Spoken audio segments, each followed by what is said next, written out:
Welcome everybody. Here we back again in I Have Tour Polo Club. I'm here with my friend Adam Snowden to do this for you guys live in Polo Line TV. Final days, Adam. Good afternoon, Tomate, and welcome everybody here to Polo Line for the finals of the Standard Chartered Gold Cup in Dubai. Well, we have two big games, two big finals. One, the first final is the Bentley Cup. The second one is the Standard Chartered Gold Cup. So two really good competitive games, you think?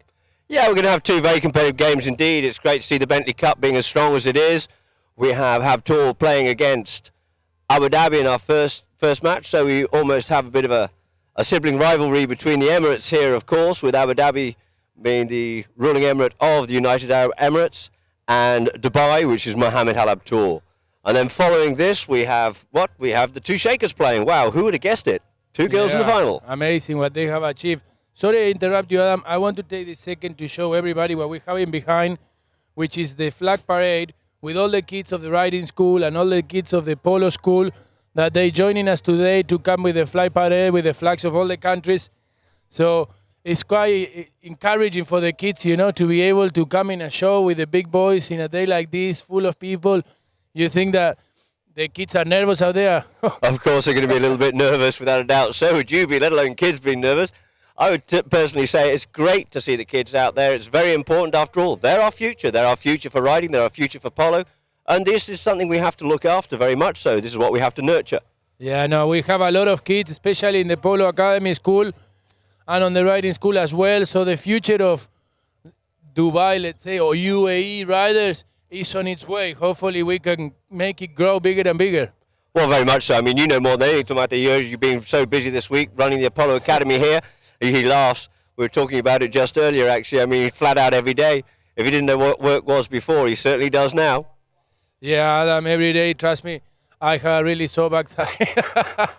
Don't really need to know about that one, thanks to Mate, but the situation is it's good to see you getting out there, keeping busy, promoting the sport within the UAE in these times, and you've got kids polo coming up as well, and this is what we have to nurture, and this is what the future is all about. Perfect, Adam. Thank you very much. And Adam, I'm going to leave you now with a little video, and then after that we're going to come back with Andres, with a special guest that is going to give you a lot of info about this special event that we're about to have. Thank you, everybody, and we'll see you shortly after this video. Thanks, Tomate.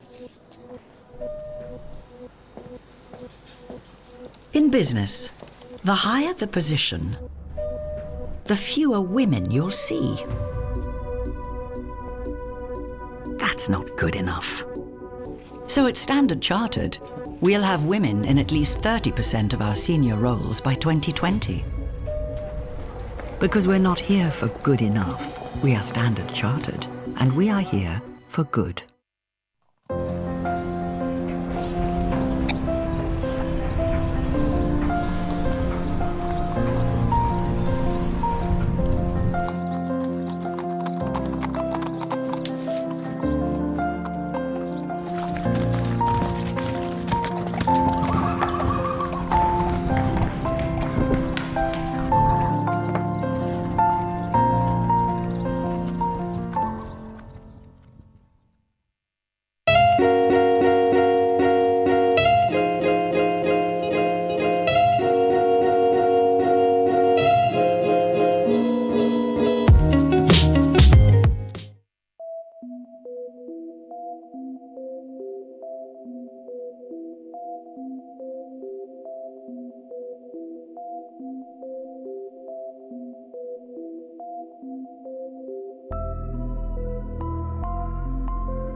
That boy is Benny Hanna.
Welcome back. After solving some problems with the audio, we're back here with Lucas Monteverde. Lucas, we were talking about this historical day for the UAE Polo organization, where the two teams are facing in the most important tournament in Asia and Middle East.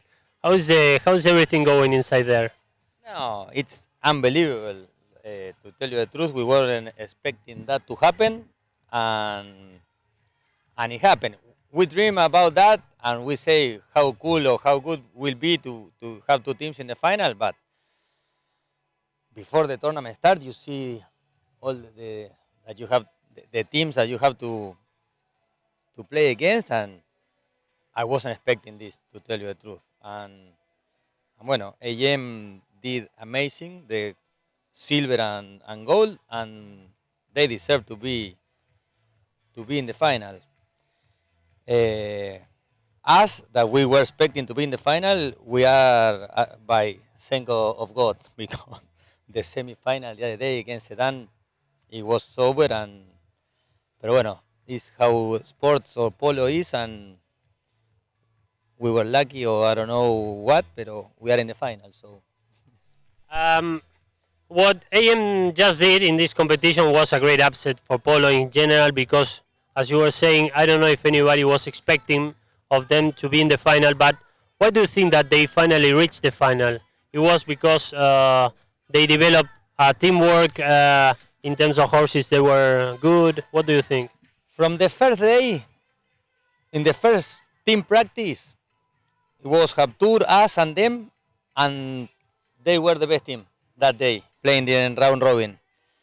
And they have what you always try to have in a team, no? That connection and that good energy. So having a guy like Jacinto Croto and Sarnadas, to, and then with Nacho, it's a really good combination, no? Because they are all three very different players. Maybe if you put them in another team with another combination, they're not gonna be doing as good as they are doing now. Pero they play perfect together, and that's what you have to look for when you have a team, and it's not easy to have. And this happened naturally. I don't know. For people who doesn't know him very much, Nacho Cunha has been involved with the organization many years now, if I'm not wrong. So were you surprised by the level he showed? I mean, he wasn't playing in the previous years this level of polo, and what he showed was really good in this tournament. Nacho is working for me with the young ones for the last 20 years. He's making my young ones in Argentina, and he always come in December to have the horses ready. He was playing on 5, and we dropped him to 4 last year or 2 years ago, and now everybody's talking about Nacho, no? But the truth is, he knows the horses very well of the organization because he made them in Argentina. And as I tell you, playing with Jacinto and Sarnadas, Nacho was the perfect player for that team to work, no? So yeah, he's doing amazing.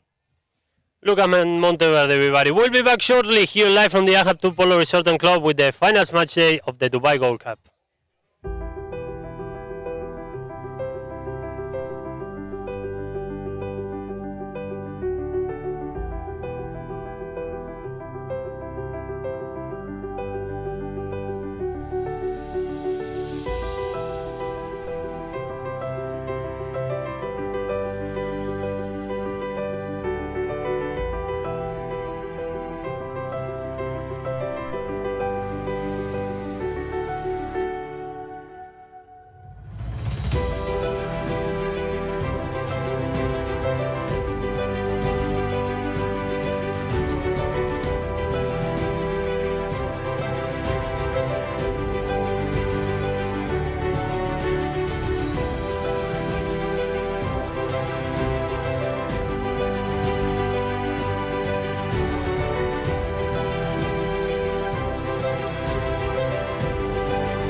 In business, the higher the position, the fewer women you'll see.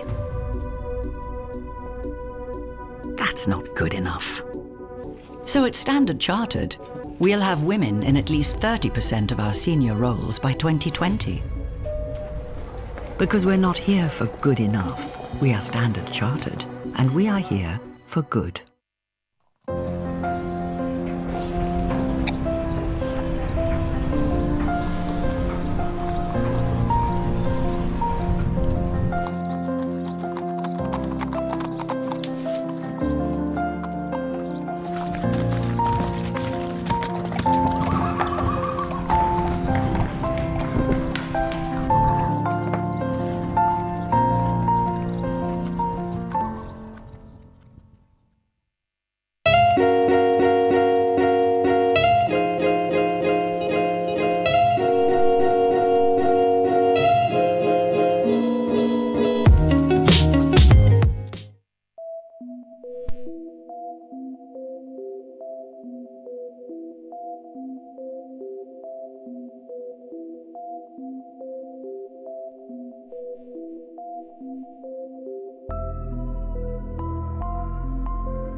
That boy is Benny Hanna.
I don't wanna hear ya.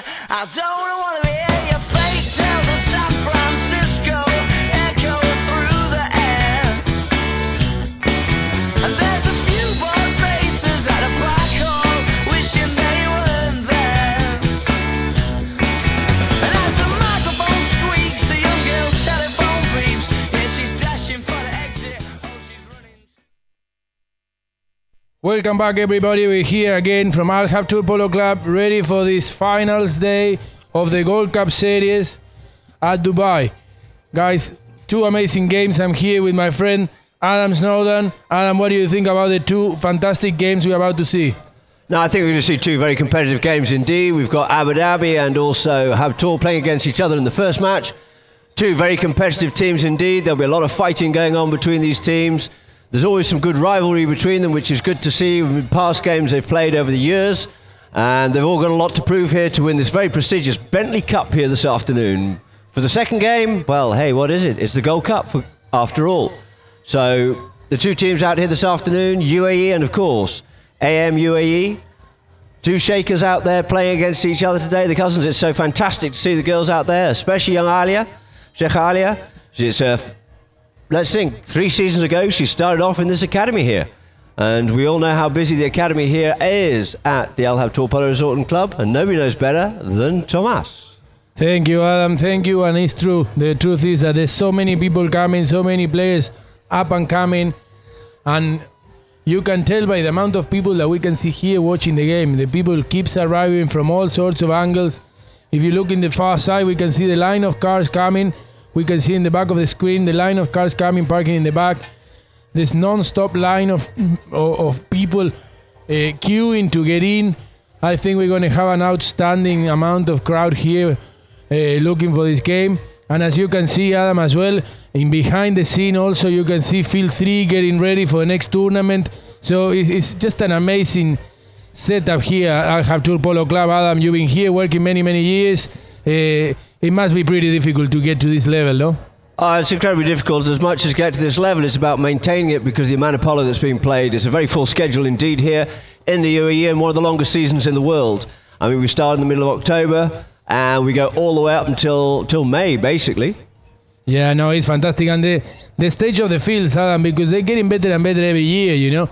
So even though that we have played polo pretty much every day on these fields, the stage of the fields is always really, really good. Which makes the game much faster and the horses to perform better, no?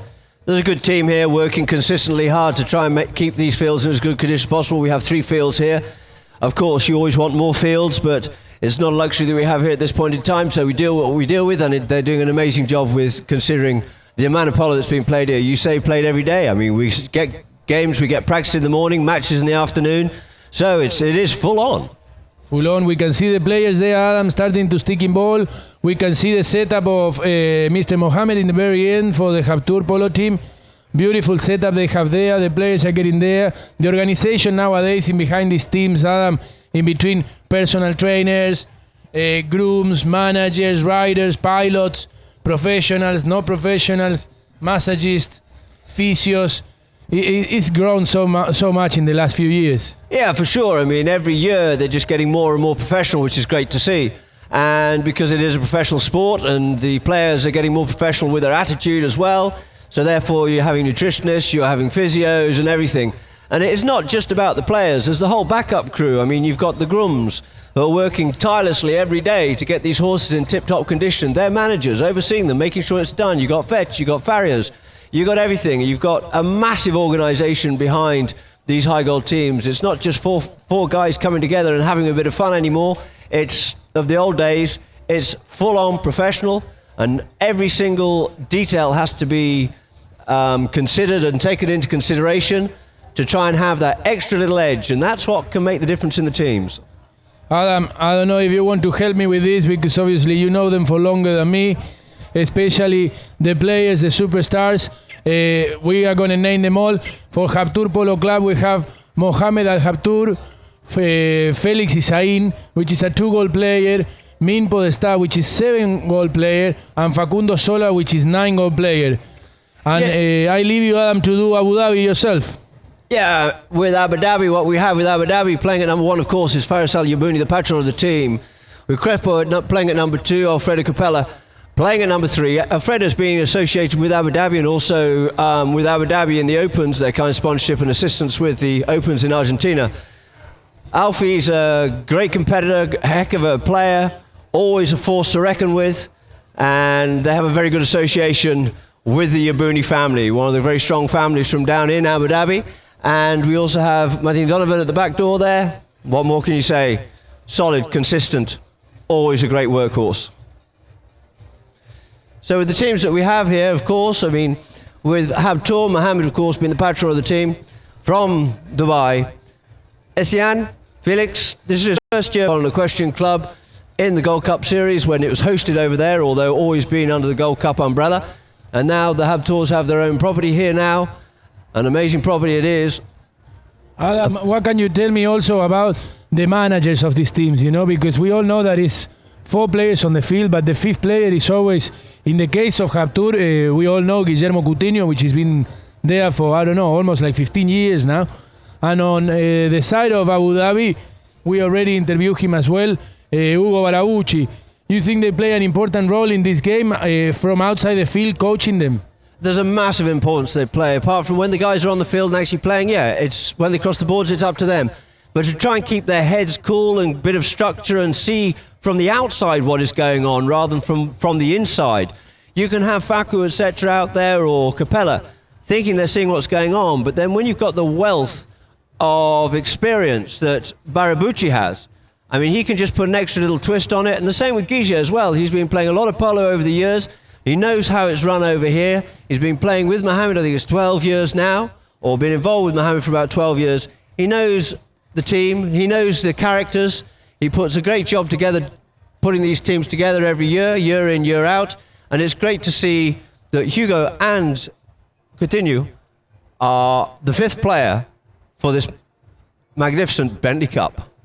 Perfect, Adam. Thank you very much. I'm going to invite you now to see a little video with the best of what has happened so far in this tournament, the way they got here, a little bit of resume of what happened in the semifinals. So I invite you to see this video, Adam, and everybody, we will be back shortly after the video of how the teams make it to the final.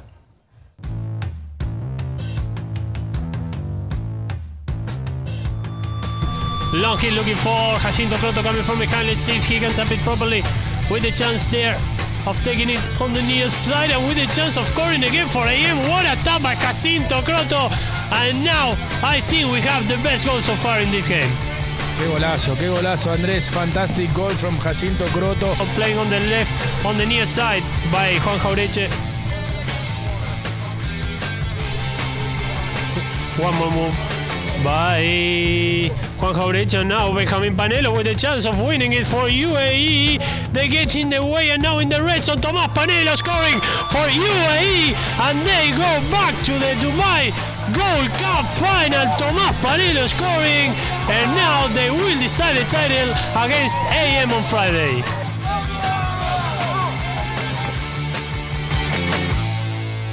Welcome back, everybody. Adam, what a video we just watched. The level of the level of polo we've been watching all through this game, and it's happening, but the level of the polo is being sensational. You've seen the video as well as we do.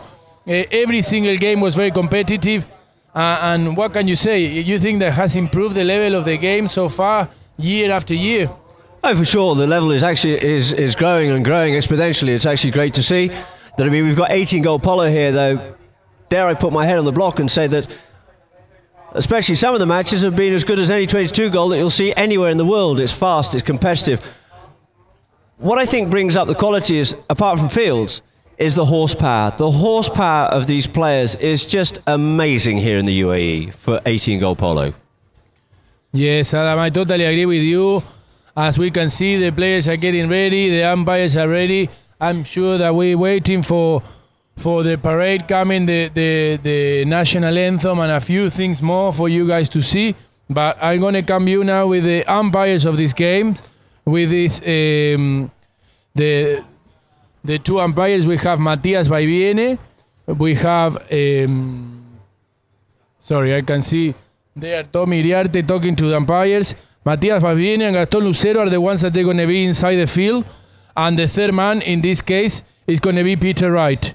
English umpire, we all know, come to help from the HPA, and the two Argentinian umpires that we can see in the middle of the screen talking with Tommy Iriarte, which is the polo manager of the club, obviously hurrying everybody up. We obviously need to stick to the time and to the program. The players still sticking bowling, but I'm sure that surely they will come and line up there in the middle of the field for the presentation of the teams, Adam. I think actually they'll end up being instructed to go to the goal mouse because it looks like we have two Bentleys there, but we'll see if we've got the time to do this. Otherwise, we'll be cracking on with the presentation of the two teams in the middle with the national anthem, and then we'll fire away for this first match here this afternoon. I believe the two cars are going to come from the side, but the players, they have to go straight to the middle of the field and stand next to the umpires, and then they're going to be introduced there. We're going to do the presentation of the players and everything, obviously national anthem, and then straight away after the national anthem, we're going to make a minute of silence for the very sad news of the mother of Hugo Baraucci that passed away last night. So a very, very sorry, big hug for his family and everybody on the Baraucci's family. So we're going to make a minute of silence before the game starts here, Adam. No, for sure. A great loss to the polo community there, and we send all our condolences to Hugo and all the rest of the family. As we can see, the players are getting ready. Adam, is not much left for this amazing Bentley Cup that we are about to watch. We're so lucky, Adam, to have this Bentley sponsoring this fantastic cup today. I think it's going to grow year after year. The support of Bentley that we have for this cup is amazing, and it's going to be a really competitive game, I think. You see, Haptur and Abu Dhabi, the two very good teams. I think they both want to win this Bentley Cup, and I'm sure we're going to watch a sensational level of polo, Adam. Yeah, we're definitely going to see a cracking game out here for the first one for the Bentley Cup, and Bentley sponsorship with polo. There's a good synergy between them. They're both elite. I mean, we've got these magnificent Bentley cars, renowned for over 100 years for being what they are, the most amazing motor vehicles, and it is very good synergy between polo and Bentley, and we're very happy to have them here. We're very pleased to have them here at Habtoor to sponsor this, the Bentley Cup. I have to say, Adam, last year when we did exactly the same event, I have the pleasure of driving one of those Bentleys. Trust me, Adam, I think that's what you want to have in your house, huh? You certainly would. Definitely want a Bentley. It would be my first choice, trust me. Very nice, very nice. Very lucky to have them here with us. I wish them all the best. And let's see, the umpires are coming, the players are coming. We're all waiting here for the game to start. The people keep arriving, Adam. We have more and more people. Every minute the door is a massive queue outside. The entrance to the club is packed, and slowly more and more people keep showing up today, yeah? No, very much so. It's a good turnout today. It's great to see, and they'll keep on flowing in all the way through the day, which is great. It's a shame those that can't make it for the Bentley Cup will be here for the Standard Chartered Cup, but apart from those who are coming into the more public areas in the middle of the field in the Gold Lounge of the IP area, we have a massive brunch down here below us, and also the special hospitality for Standard Chartered Bank. Yes, we have a few lounges. We have the 44 lounge, then we have the VIP lounge, and then obviously the Standard Chartered. But unbelievable, the level of the whole event is done to full spec here. Huh? Oh, without a doubt, it's done Dubai style, as it were to say. If you're going to do it, let's do it properly. Yeah, no, it's fantastic, Adam. Now we can see the players starting to come. The two cars are coming through the goalpost. We see the Abu Dhabi team there on the screen with Matias Vaiviene coming in behind the white Bentley. They coming through the middle of the field, and on the other side, behind the black Bentley, that actually looks like Mohammed's car, but obviously it's not. No, he's got a number plate on. Not on this occasion anyway. It's a new one. Maybe he'll swap it because it's a newer version. Yeah, so we see his team there. I'm sure that they both very, very focused. The players, if you can see, there's not much chat in behind them. You know, I think they're both very concentrated, focused on the game already. And I don't know, I think they're not going to give an inch to each other. I think they're going to go for it from the first second of this game, huh? Oh, without a doubt. There's a lot of pride at stake here. Definitely, it is the Bentley Cup after all. Very prestigious cup indeed, and it is very important that these teams get themselves on the winner's plaque on that cup. So there'll be no inch given whatsoever. Also, for those that don't know, the whole event gives us a lot of prizes. Like, for example, it's well known the prize for the best dressed lady, the best dressed man. They have 25,000 dirhams prize for each winner. So you're telling me that it's 50,000 dirhams of people that like to dress well. Well, you know what? Maybe there's an incentive to raise the standards, my friend. Exactly. Probably with that money they buy the dress for next year's Gold Cup. Sounds like a good idea to me. Or suit, should we say. Yeah, for sure. And also we have in between the halftime, we have the golden coin that have prices up to 3,500 dirhams in money and cash, plus entrance to La Pearl and all sorts of attractions that the club will invite you to. So it's a hell of an event, to be honest, because if you come here, you can bring the family. The kids have bouncy castles, there's pony rides, there's a whole place there where it sells ice cream, drinks and stuff. The kids can go and paint their faces. You know, it's like a whole family event. So we're going to go now with the national anthem. So we make a little bit of silence. So, but in a minute, we're going to come with the national anthem. We can see the players have been presented by the commentary of the stadium. The players are coming there. They started with Abu Dhabi, Adam. So yes, starting off with Abu Dhabi, Farisi Booni playing at number 1. At number 2, we have Cesar Crespo. And at number 3, we have the one and only Alfredo Capella. And at the back door, keeping it close tight, I'm sure, for Habtoor will be Martin Donovan. At number 1, in the white shirts for Habtoor, Mohamed Al Habtoor. At number 2, of course, is going to be Felix Essien. At 3 is Mim Podesta. And at the back door, the one and only, 9 goals, Facu Sola. Again, we're going to repeat the umpires. Matías Baiviene and Gaston Lucero are the 2 Argentinian umpires inside the field. Outside the field, we have third man, Peter Wright from England. So we see now the Bentley cars leaving the field. We're going to see probably now the players going to the middle, and we're going to sing the national anthem. We can see everybody getting closer. Players still warming up their horses. We see the spare horses there waiting. Everything is on its way. We have not much until this event starts, Adam. Or well, let's say it's already started. Well, the event certainly started. The gates opened about 10 o'clock this morning. And people have been preparing themselves. There's a few of the cabanas still not completely occupied, but there will be shortly. We've also got some grandstands here for people to sit on too. So expecting a full day, and I'm sure they won't be disappointed. We are lucky with the weather too, Adam, because it's not extremely hot. For those that always think that Dubai is one of the most hottest countries, to be honest, today there is a little bit of a breeze, and I think that we almost touching the 30 degrees. It's not that bad. Probably inside the field with the heat of the game is going to be a bit tougher, but we've seen it before. It could have been worse. Oh, we've had very hot days in the Silver Cup in the past. I remember it being 40 degrees. But the Gold Cup, we've been very lucky with this year. Nice warm days, not overly hot, nice bit of a breeze, great for the horses. But also you've got to consider that we all end up acclimatising a little bit over here, especially the horses being here for a couple of years, or after their first year, they're acclimatised very well. And they have great stabling facilities here in the UAE. So the horses are always looked after incredibly well. Perfect, Adam. Yes, you're right. You've been here longer than me, for sure. And you know exactly how it's been. But to be honest, I didn't see any players slowing down because it's too hot. They're actually going for it, huh? No, very much so. And it looks like we've got the 2 teams lining up here now, just saying their pleasantries to the umpire. Got to keep on the right side of them, of course, because that's vitally essential. Because we all know if there's any tittle-tattle going on, there will be some disciplinary yellow cards going out. There's zero tolerance. So here we are for the Bentley Cup 2020. Gaston bowls the ball in play. Coming off with this one here quickly. Crepel for Abu Dhabi comes away with it. Going back with him. Essien checks up on the boards. Goes forward with this one now. Centres that ball up in towards the middle of the field, but there's nobody home from it. It's nice and accurate, but not quite the legs on it. As far as Min comes into this one, backs this one out towards the boards once again, put out to the boards there, trying to get that one up to Sola, but it looks like it is going to be Capella. Capella on the play here with Crepo in contention, in behind.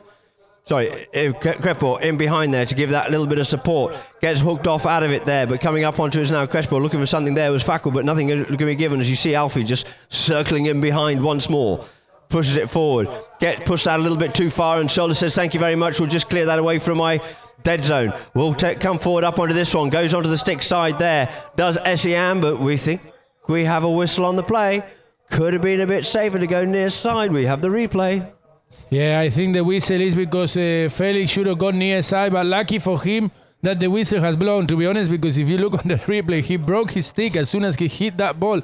How unlucky for him. The first ball he hits, he broke the stick. He was lucky that the whistle was called, and they're going to stop the play, so that gives him the chance to go and get another stick. So bring it back in quickly. Alfie flicks that one up there for Donovan. Donovan being contested there in behind.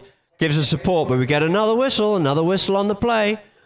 Facu's not happy with that one, but I think he might have just been impeding. Min might have just been impeding his right of way to get through, so let's see what the umpires decide. They have to be tidy, Adam. They cannot start fouling from the very beginning. We played, 30 seconds or 20 seconds of this first checker, and we already have 2 penalties.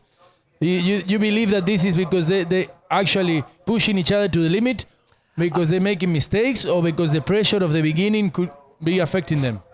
It's the first chucker. There's a bit of nerves out there, a bit of instability.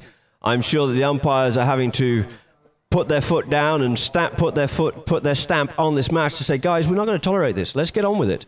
So coming up to here now, Donovan. Donovan comes up for a penalty 2, 30-yard penalty, just comes up with this one and through it goes. So there's the first blood on the board, the first goal to Abu Dhabi. He didn't hesitate there with a small swing. He tapped the ball in. At the end of the day, it's only 30 yards, but we've seen many players miss those kind of ones. So it's either the pressure affecting them or what, but by the looks of it, in the first checker, is not much pressure, and Cholo Donovan with half swing put that ball through the post. Did a beautiful job too. So the two teams back, changing ends of course. Abu Dhabi, ball gets bowled into play. Coming off with this one, Solo on the back of the line out, being contested there by Creppo, being hassled again by Donovan. Donovan looks like he's flicked this one out, tries to get on the near side, gets hooked off out of it. It's now left here for Essian. Essian leaves it now for Faku. Faku leaves on the near side, gets hooked off out of it, does Essian, but quickly onto it is Donovan. Donovan swoops in, pushes this one up forward for Capella. Capella couldn't quite pick that one up cleanly as might like to have done so, but it's going to be Min on the play here now. Avoids that long hook there from Alfie. Gets a bit of a bounce, couldn't get a hold of it. Essian comes in onto it, gets hooked off out of it whilst being ridden off. Thought he had something, but the backhand from Alfie comes off the pony there on Min. Min comes forward, he's got a man in front, man behind. Goes in towards the centre of the field, looks for the big next shot, avoids the hook and sends this one in towards the goal and drills it home. What a goal, Adam, what a goal, what a next shot from him per star.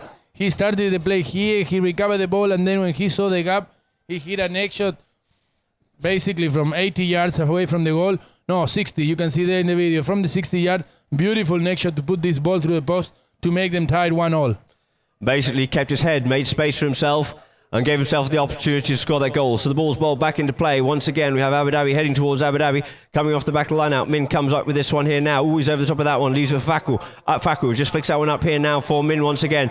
Shoulder drives this one up forward, up towards the front door, trying to get this one up for Min, but Min's going by himself on this one here. Min's just going to tap this one. Tap, avoids the hook, goes for it, but oh no, he's just gone wide. The pressure was on there by Donovan, and he just didn't quite manage to get that one through the posts. Very unlucky from Ipo the Star, but obviously he was being chased. So, but obviously, if they win the lineup, it's a very important thing to win. You can go straight into an attack. Very much so. So Alfie comes off with this one here and drives this ball up here this time, trying to get this one up. So on the near side comes Donovan. Donovan picks a bouncing ball up on this occasion here, goes back stick side, gets hooked off out of it there by Min, but it's now left for Essian. Essian, here's the call, goes with the tail backhand, pushes it down the boards, but quickly onto that one. There's Faku. Ooh, I think he might have hooked himself out on the boards on that one there, but it is easily done, and it's going to be out. Creppo drives this one up forward, looking for Yabuni, but it's going to be Essian.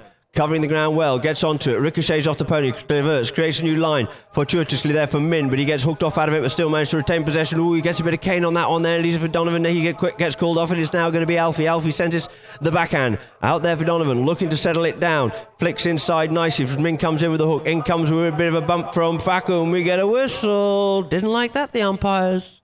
No, I think that Sora didn't have a chance to go in there and crash into him. I knew he tried to ride him off, but I think he was already prepared to start his swing.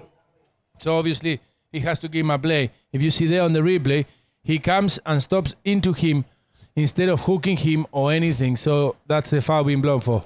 Came in a little bit late behind the saddle on that one there. A little bit too much momentum coming in onto the play.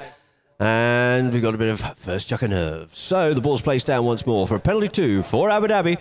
1-1 is the score. Abu Dhabi looking to put this up through the goalposts.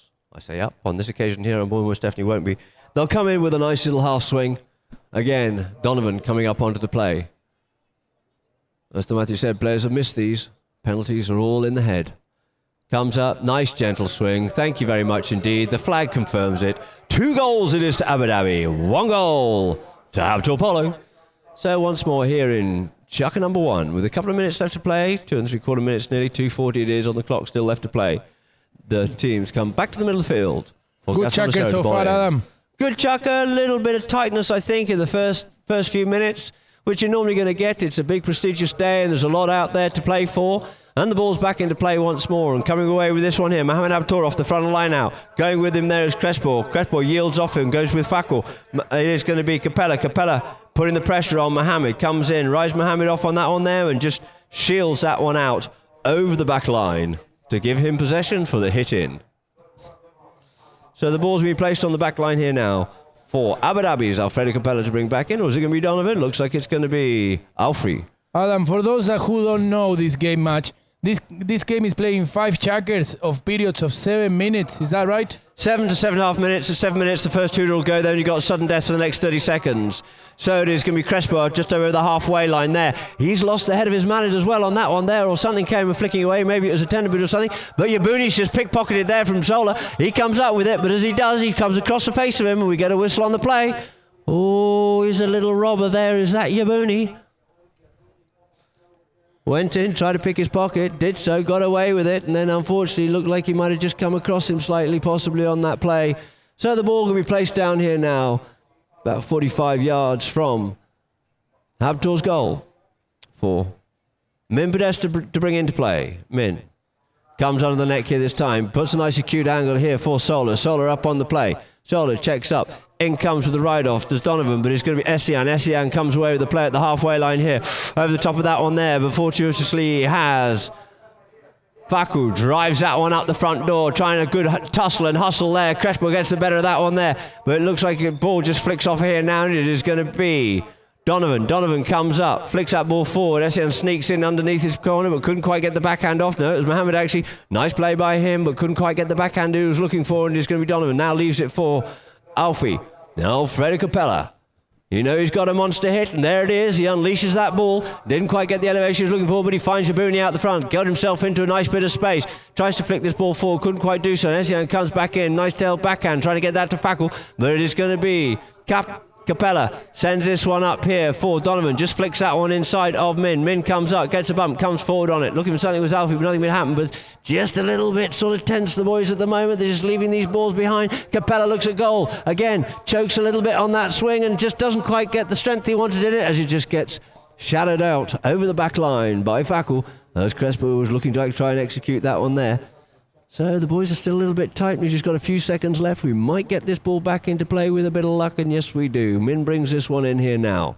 Min Podesta pushes this one out wide, out towards the middle of the two polyfields. Comes off the back of the bunny, but it's now going to be Fackel. Drives this one up the middle of the field. Who's going to be first onto this one here? We've got Essian. Looks like he gets the better of that one there in front of Crespo. But there goes the first 2-2. We've got this 30-second sudden death time. Looks to straighten it up. Gets called off it. Leaves it now for Fackel. Fackel and Crespo flicks forward with that one there. Read the play well. Lost the momentum, did Crespo, but Fackel comes in. Fackel goes with the shot, and unfortunately it comes off the pony and out over the back line. So that there will end Chucky number 1. What a play of Isaín, the horse of Isaín running through the outside. He managed to beat him on speed, to be honest, because if you look at the play, the horse of the player from Abu Dhabi was pushing to try to ride him off, but he beat him on speed and came in front of him. Then he been called from Facundo Sola to leave the ball. He tapped it all the way there, and then when he had the cutter to goal, he cut the ball to goal, hit a horse, and went over. Adam, we're going to go to a little shortcut, and then we come back for the second jacket of this Bentley Cup. See.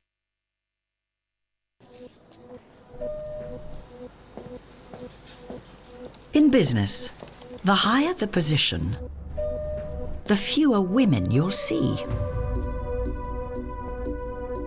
That's not good enough.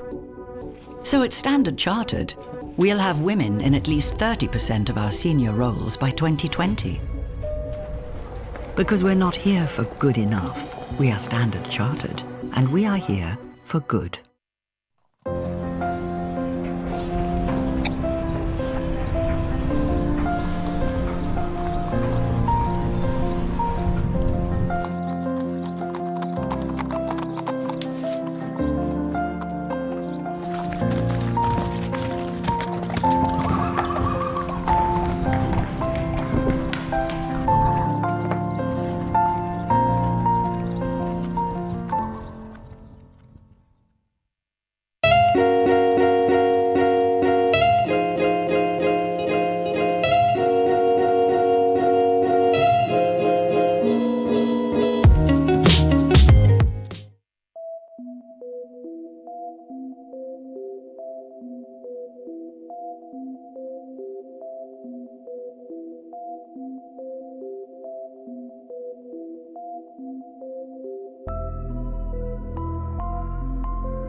That boy is Benny Hanna.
Welcome back, everybody. We're back again here.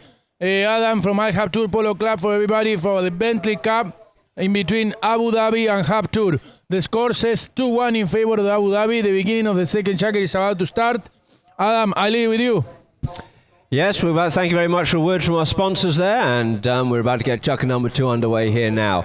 And where the ball went out of play, it's going to be Alfie. Alfie this time brings it into play instead of Donovan, sending Donovan up forward. Hugo must have had a bit of a word. Oh, he cuts it out wide, decides he wants to go on himself on this one. Oh, he just gets beaten on the bounce on that one there. Who's quickly round onto it? Quickly round, Essian. Couldn't quite get onto it either. Quickly round on. Looking for something was Alfie, but it's going to be Faku. Faku going goal bound. Basically about the same position he was just a few minutes ago, but he decides to dribble it this time. Got the power, got the horse, and runs past the player, and through the goal it is. Leveling the scores up at the start of chucker number 2 with all the 2s on the door. Nice goal by Faku. What a goal from Facundo Sola. What a play, interesting play from Alfredo Capella that he tried to come across, play the ball himself from one end to the other one. He missed in the second tap, and Felix tried to get that ball. He missed, but then Facundo Sola, as quick as we all know he is, he grabbed that ball and he put the ball through the post. Great goal by Faku. So the ball back into play, changing again. Abu Dhabi heading back towards Abu Dhabi it is, and coming off with this one here. Lovely neck shot there by Donovan, but it looks like that one's come off the pony. Backhand comes into it once more. Sola comes up onto that play here now in the middle of the field. In come Crespo to put the pressure on him here now. Coming in a slightly acute angle on that one there, but Sola gets the better of that one. Pony fixes that one, helps him out on the play here now. Tries to back it out, does so. Min gets in, but Min gets his ball intercepted there by Alfie. Alfie on the move, but going back onto it here now is going to be Essiam. See Alfie just checking up out of that slightly, looking for a little bit of something, allowing Essian to go forward onto it and play whichever side of the play he wants to do so. Near side play comes Min, gets hooked off out of it there, flicking it away there from Faku was Alfie. Alfie coming forward, faces up towards the goal and puts that long driving shot in towards the goal, and driving shot, oh, it just goes wide. Just goes wide. What a great shot there, an attempt by Alfie. Good attempt from Alfredo Capella. As soon as he has the gap, we know how strong he can hit the ball, how hard, how far he can hit it. So as soon as he has a chance, he always give it a go. Might as well. There's no point trying to run through traffic when you don't have to. You're only going to form a bit of a traffic jam and cause problems. So the ball's brought back into play here now. Trying to get out of Sola. Sola managed to flick that one away. Avoids the hook, but it looks like it'll be Crespo. Sends this one back in towards the middle, but Crespo comes up onto it here now. Sorry, it was Capella with the backhand, but it's Crespo on it here now. Gets hooked off out of it. But we get a whistle on the play. Maybe Faku was just hooking around the back of the horse. Let's see what the umpires say, because I think the line slightly changed. His horse might have just flicked across the back end of Crespo. Let's see what the umpires decide, Adam, but they walk into the 30 yards or 40 yards penalty in favor of Abu Dhabi. I think the Facundo Sola went a little bit too much into the swing when he was coming to hook Crespo. So yes, the umpires put the ball on the 30 yards. It's going to be in favor of Abu Dhabi. Yeah, the body language was saying it looks like it was in favour of Abu Dhabi. And we have another penalty too. This is 3 penalty 2 so far for Abu Dhabi. So once more, Donovan being consistent so far. It's nice to be able to start your penalty taking off from so close to goal. Sometimes it can be a bit denerving when you start off with your 60s. But it shouldn't be too much of a problem with these boys. So Donovan quietly up to this play here now. Again, nice gentle swing. Tops it a little bit on that one there, but it's all right. There's more than enough legs on it to travel. And through the goals it is. Take the score now. 3 goals to Abu Dhabi. 2 goals to Habtoor. So back to the middle once again it is. Still a long way to go here. I think in the second half of this match will really fire up. But I think each chucker is just going to get stronger and stronger, and there's going to be more momentum through the whole of this match. Let's see who can win the throw-in. Adam, you know how important it is to win the throw-in in this game. Vitally important it is. It's all about possession. So the ball bowled into play it is, skews off the back of the line out here now. Min comes up onto this one here now, being pressurised there by Donovan. Donovan gets the better of the ride-off, goes to the next shot, didn't quite execute it as we'd like to have done so, but it looks like it's going to be Essian comes in, he gets ridden off out of it now, but it's now left here for Faku. Faku up on the move, taps his ball up forward. He knows he's got one player up in front of him in the form of Alfredo Capella. Comes forward, gets a little bit of protection there, but he goes for the driving shot, doesn't quite get the distance looking for, goes for the next shot there. The Essian couldn't quite do so, but it's now left here for Mohamed Habtoor, cleaning it up for Habtoor as he gets called off it, leaves it for Min. Min faces up. In comes Crespo. Crespo just all over the top of that one there, just has to yield off it this time. Alfie comes in for the shot, and it is going to be Min keeping his head down, goes into this one here, but it looks like it has been defended, but out over the back line, could be looking for a penalty 6 here possibly, or will this come in from the back line? No, it looks like it's coming from for a hit-in, with Abu Dhabi retaining possession. Players quickly changing ponies as it's going to be Alfie to bring the ball in once again. Alfredo got Crespo. You see he just has Donovan coming in on the far side of the field from us on the hotel side. Just taps her a couple of more times. Donovan giving him options, looking for something here. There's room, trying to get something out of this one here now is Alfie. But Alfie gets pushed off that play here. Does he manage to retain it? Near side play. Nice play there by Essian. But you see Donovan back in, looking after the back door, comes off the pony, but it's now left for Fakul. Fakul comes forward. This is dangerous here now for Abu Dhabi. Strains this one up, comes in. The horse goes past Abu Dhabi and through the goal it is. He's just managing to run past him on that play. Very clever play indeed there. Just putting the ball far enough, but not too far. You think that Alfredo Capella has to change the way of bringing the ball from the back, because every time he faces Felix, of course there's a difference of 6 goals in between them, but I think he's underestimating the boy, and the boy is actually complicating his life. He missed once already, cost him a goal. Now again, cost him a goal. I wouldn't underestimate Felix. We all have our opinions. It's Hugo's to make the decision or tell Alfie what he needs to be doing with this, which he should be able to work out for himself. And as you say, he does seem to be underestimating how well Felix is playing. So the ball's just driven up there by Crespo, trying to get that one up there for Capella. A little bit of backhand, but Capella looks like he's got the better of that one there. And it just gets left behind as he gets hooked off out of it. Min comes in, he gets hooked off out of that one. It's now going to be Fakul, but we get a whistle on the play. Was there a turning play or was there a foul hook? Let's see what we have coming in on this one. There's a little word there between Min and Crespo.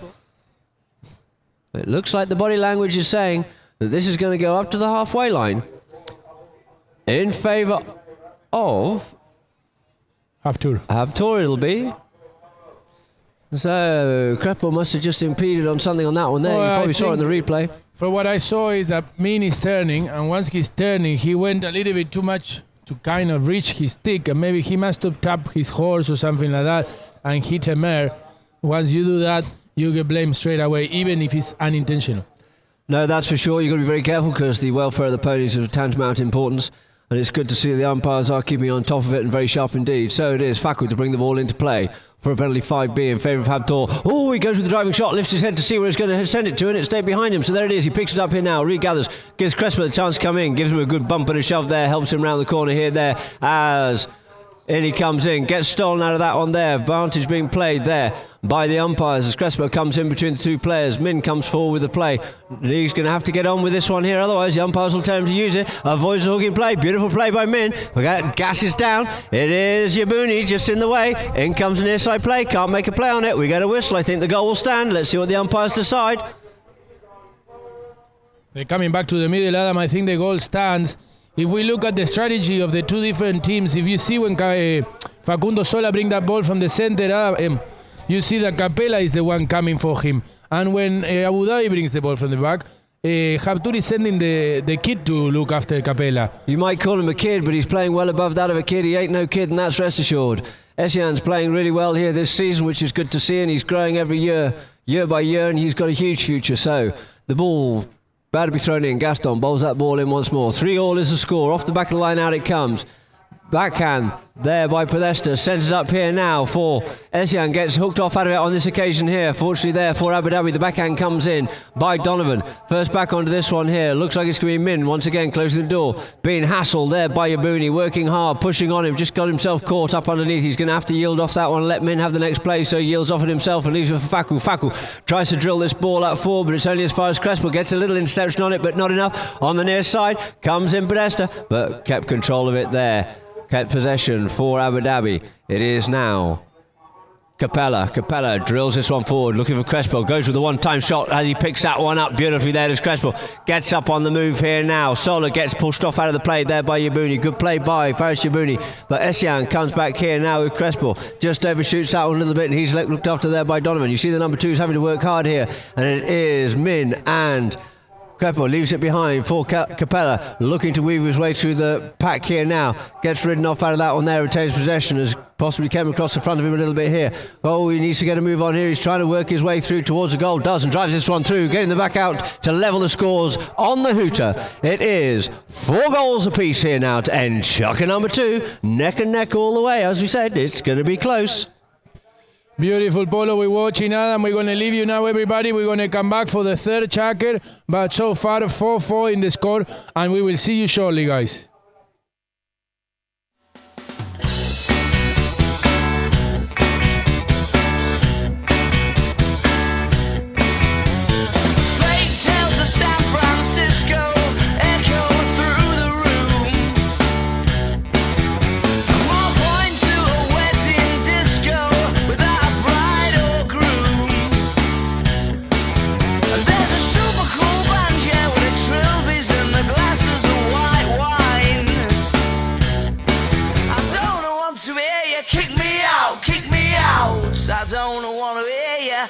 don't wanna be your fate tells of San Francisco echo through the air.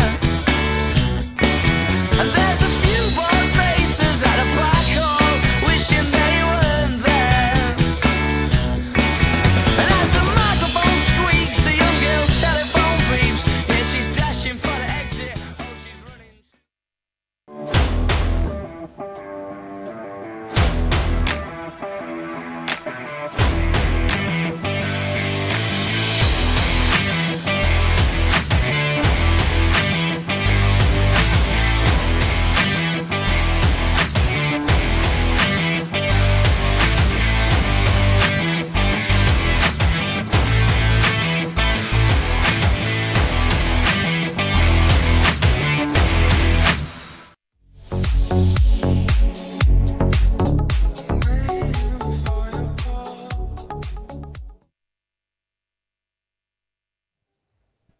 Welcome back, everybody. We're here back from Al Habtoor Polo Club for this Bentley Cup. Beginning of the third checker, the score is 4-4, Abu Dhabi 4, Habtoor 4. Very evenly matched game so far. These first two checkers we have seen very good polo. Now on the screen we can see the replay of the goal of Alfredo Capella, that he looks for going one way, then he goes the other way. Obviously that grey of him is very, very easy. The way he goes from one side to the other one, skipping players, and as soon as he holds up, boom, there he goes, straight through the post. Fantastic goal to level it up. And now the scoreboard says 4-4 for the beginning of the third checker of this Bentley Cup. I'm going to leave you with Adam, which is our commentator, and let's see what he can say about these first two checkers. Yeah, the first two chuckers so far has been a little bit tight, these guys. We'd really like to see this game open up a bit. There's been a bit of flourish going on, but it looks like there's been a couple of plays there where Habtoor horsepower has been maybe a little bit stronger, or definitely a little bit stronger than Abu Dhabi's. They're trying to play the game. They're not quite, neither team I don't think are really linking up well with each other and allowing it to open up. But I think that's because they are marking tightly, they are working well. Been a couple of balls left behind by both the 9-goalers. So let's see how we go for the second half. Sorry, chucker number 3 before we go into half time. 4-4 it is. And let's see where the horsepower and the game goes to see who's going to end up and crowned the winners of the Bentley Cup 2020. So Gaston Serra just lines the two teams up here once more. The ball gets bowled into play it is. Middle line out, a little bit messy, comes out with this one here now. Pony just edges off him a little bit there, Donovan, but gives enough time for Essian to get in to make the backhand, but Capella gets a little bit of that one there, gets ridden off out of it. Mohammed just takes a bit of him there on that one there, Mohammed Habtoor. Mohammed up over the halfway line. Didn't expect that, did Alfie. Mohammed Habtoor going towards goal here now, can cause a lot of damage, gets hold of this ball nicely once more, keeps it controlled, straightens this up nicely. Mohammed Habtoor, after beating Alfie Capella, puts it away. He'll be a happy teddy bear, and that's rest assured. What a goal from Mohamed Al Habtoor. Fantastic. The way he took the play all the way along the field, being chased by Alfredo Capella that nothing could have done because he wasn't close enough. And Mohamed obviously didn't miss. It was a fantastic goal for Mohamed Al Habtoor. Very good start of the third checker in favor of Habtoor. No, great start of the chucker here now. Always good to get the first one on the board beginning of every chucker. So the two teams lining up once more, changing ends. Into play. Looks like it's Essian comes in, plays the near side backhand, puts this one out in towards the middle field. Couldn't quite find that one. Could win, but it's driven up here this time. But it looks like first back onto this one is going to be Essian. Essian decides to take it round instead of getting back into the traffic. We're coming back at Crespo, working hard, gives him a big bump and a ride off there, and the backhand comes in there by Crespo, ricochets off the pony, diversion line. Enough there for Alfie. He couldn't get onto that one there. Coming up onto it there is Paco, and we get a whistle on the play. Yeah, there was a blue player across in front of Facundo Sola. He had the right of way. He was ready to hit that ball forward. As we can see, Min was in front, ready for the pass. Let's see what the umpires decide. I'm sure it's going to be either 5B. They counter into the 60-yard line. I don't know if they're going to get that far. The umpires are throwing the ball in the middle of the field. So it's going to be a 5B. Obviously, Facundo, we can see there, is complaining because he said that he had a free man to pass the ball to. A big hash there, Adam, or what do you think? Players are always optimistic. You should know by now, Tomas. Of course, they're going to try and move it up. They could have possibly moved it up, but he still had a long way to go and a lot of traffic to get through. So I think the umpires have done a sterling job here during the tournaments here in the UAE, especially during the Gold Cup. and it's great to see that they're keeping control of it. And it's consistency at the end of the day is what we're looking for. So the ball's placed down here now for a 5B in favour of Havtor as Min comes round up onto the play. Min Podesta.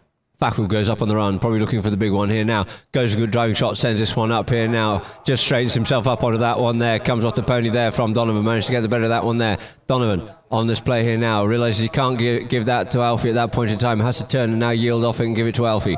Alfie on the play here this time, goes under the neck with that ball there and sends it up to try and find Crespo. Crespo up onto this play here now, but he's been well marked there by Min. Up forward goes Yabuni, also does Donovan, but he just loses a bit of momentum. This time he drives it up forward. There's blue shirts all over this one here. Essian's looking a bit lonely, comes in with backhand, gets the better of that one there. The ball's left here now for Faku. Faku, good clearing backhand up onto that one there, but first back up onto it is going to be Yabuni. Yabuni coming onto the play, sends a backhand, nice backhand there by Yabuni, intercepted there, nearly intercepted there by Faku, and it's going to be Crespo looking for something on that one, and Crespo gets it. Oh, sorry, Alfie gets it rather. It's very similar coloured helmets. Yeah, Facundo Sola tried to intercept that ball on the side, and then he couldn't get it. He missed that ball. The ball went underneath him, and then the player of Abu Dhabi, Alfredo Capella, was coming this way. I don't know how come the umpires are going to a 40-yard. I don't know. Well, the line of the ball was going forward, even though it was towards the board, so bit tricky, because if you see here, one of the umpires throw the ball there, you know? Yeah, exactly. So obviously they must have spoken with the third man, and in between all them three decided to give a penalty in favor of Abu Dhabi from the 40 yards. Yeah, well, that's why we have the third man, and great they're on the speakeasy microphones, walkie-talkies, so they can have open chat all the time. So there's quick decisions that can be made rather than having these delays.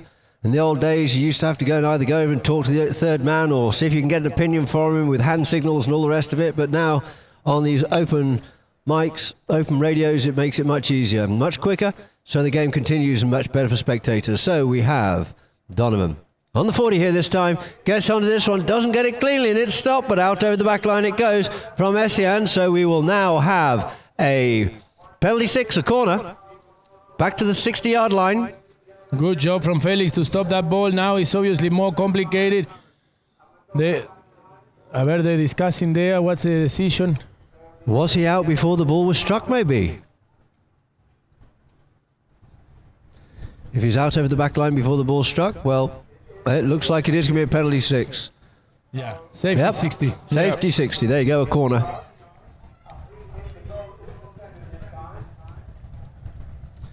This time Capella teeing this one up. Players only have to be 30 yards from the ball, so they have the right to actually try and block this one. Capella looking up to see where his teammates are, making sure everyone's in the right place. A little bit more of a stiff breeze there, which is good, very good to have. Makes it easier for spectators and much more pleasant for the horses too. So Capella up onto this one here now. Comes in with the driving shots along the ground. It gets stopped there by Donovan. Can he get onto it? No, it looks like it is going to be Min. Comes away with it. Did Yabuni have a bit of that one there, or did Crespo come across the front of Min? Let's see what the umpires decide.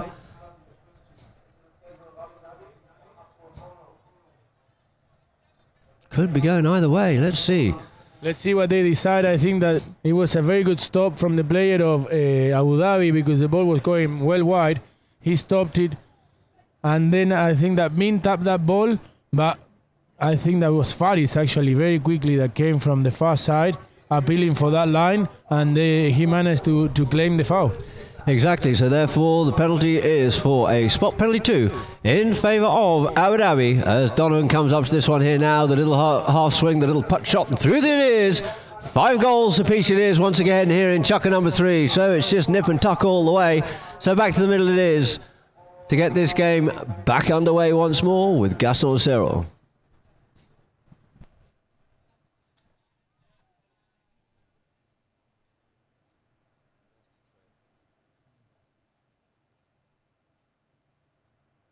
Five all on the score, Adam. 4 minutes of this third checker. Very, very evenly match. So the ball back into play in the line out it is. Skews off middle of the line out once again. Mohammed gets called off that one there. Leaves it now for Essian. Essian takes control, drives this ball up beautifully there. Mohammed coming up onto this one here on the stick side. Capella looking for something, possibly only on the near side player, but the umpire's decide now he was clearly up onto that play there. And we get a very strong blast on that one, and I think we'll probably find that there'll be a spot penalty here now in favour of Abu Dhabi. It gets lethal, Mohammed. When they start passing the ball to him, you have to go and run and chase him, because if you leave him alone, we just already saw he will score. But the patrons here in the UAE all do play well, and the thing to do is a four-man team will always beat a three, so use them. Get them disciplined, get into the right place, get them going forward. Okay, he got penalised on that one. It was either a goal or a penalty, and they're only just back to the halfway line now. And coming up onto it is going to be Donovan. Donovan just comes over the top of that one there, leaving it now for Crespo. Crespo comes back inside of Min. Caponi just stopped walking on him a little bit there and wouldn't go forward. He just ends up coming forward there with the ball. There's Alfie. Alfie trying to put this one up to the front door here now. Picks this one up on the near side. Just Donovan. Donovan being hard pressurised there. And where's that ball gone now? And it's still wide. Just got backed out of there by SCM. Picking up here nicely is Min. Min drives this one up. Sends it forward. Comes off the pony. Comes back onto this one here. Riding Don Juan. One of the old stalwarts for the Habtoor team, been around from Mariana Nageri originally. Leaves it now for Fakul. Fakul up on the play. Dribbles this forward. Alfie looking after Min Podesta, goes himself. You see Essian looking after Crespo, making space, giving room for Sola to come through. Sola drills this one up forward, but he drills it wide. Mohammed up the centre of the field waiting for that one, but he's gone a little bit wide on it. Gives the indication to Mohammed to go centre in towards the middle of the field, but he decides to go himself as the pressure comes on him with Donovan. It is Fakul. Fakul coming forward. Oh, interesting little play there, and we do get that whistle. I think Crespo was pushing Essian across the line. Oh, Fakul, what do you reckon, Tomati? Very good play of Facundo Sola. I think that he had the right of way. Crespo coming through the outside of Min Podesta. He shouldn't have gone to that ball. He had an attempt at it, and obviously the umpires gave a little bit of an advantage. It didn't happen, so I think it's going to be a penalty from the spot in favor of Habtoor.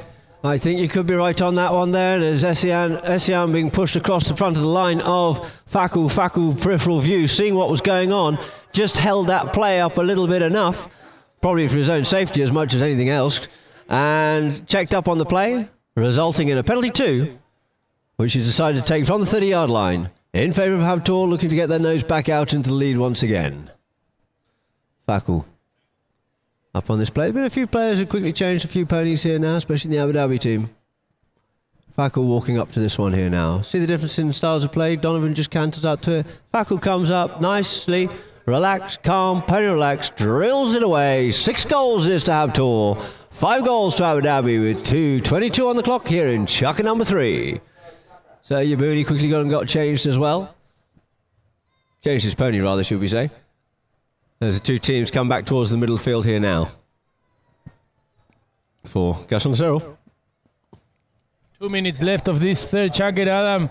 In favor of Habtoor, the difference is of 1 goal. It's a good start of the first half of this Bentley Cup. So Podesta away with this one here now, and it's very important. It'd be good to go with a 2-goal buffer into the second half of this match here now, but Min's up on the play with Fakul in behind. Working hard on that one there, just loses that one quick off there, but Capella had Crespo in there working, giving him now the opportunity to get a move on here. Alfie coming forward up onto the play here now. Min's coming back, chasing, trying to close that angle down, but not sure he'll get to him in time. What a stealing play there by Crespo, fitting it up there for Capella. Beautiful goal. So I talked about that 2-goal margin. They're not going to get given it. They're not giving it in to Abu Dhabi. 6 goals apiece it is. It's very good game, very good game. When we think that somebody's going to take the lead and make a little bit of a difference for themselves, straight away the other team comes back in the score. They haven't given themselves not even an inch of difference. 6-6, 1 minute left of this third jacket. Yeah, very true indeed. It was an opportunity for Habtoor to see if they could get that extra goal to get ahead, but never say die Abu Dhabi, come back in it hard.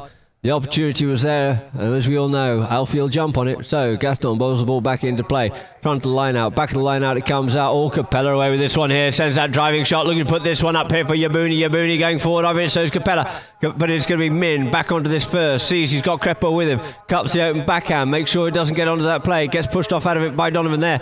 Does Fakul, but we get a whistle. I think that Facundo Sola turned faster. His horse actually turned faster and more tidy, and that's what gives him the line to be able to push for that line. If you see the player of Abu Dhabi actually tried to turn as fast as him, but went across the line, and that's why the umpires decided to give a penalty 5B in favor of Haptour. Yeah, very much so. With Faku's pony coming round on a sixpence, as it were, or Greg would say on a shamrock. Came round nice and quickly, established himself on it, and unfortunately the momentum of the Abu Dhabi polo player's pony just pushed him over the line in front of Faku.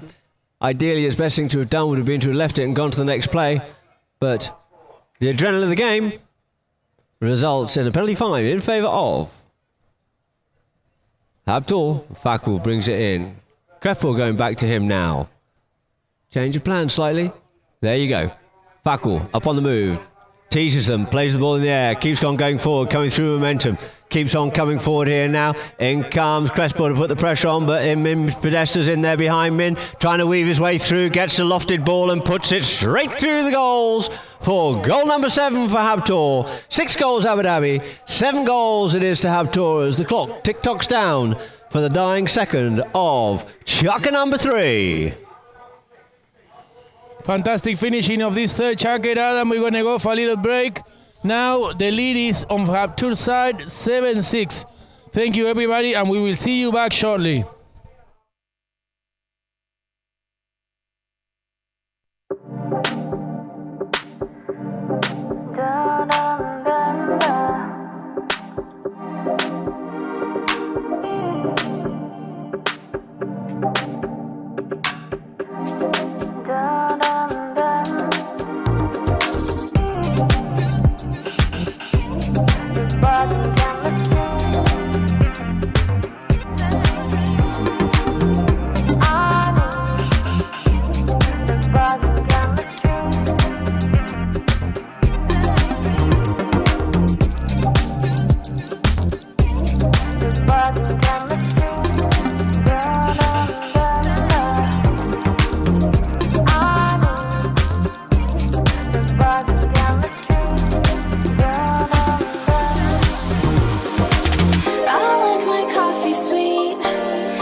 In business, the higher the position, the fewer women you'll see. That's not good enough. So at Standard Chartered, we'll have women in at least 30% of our senior roles by 2020. Because we're not here for good enough. We are Standard Chartered, and we are here for good.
That boy is Benny Hanna.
I don't wanna hear ya. I don't wanna hear your fate tales of San Francisco echo through the air.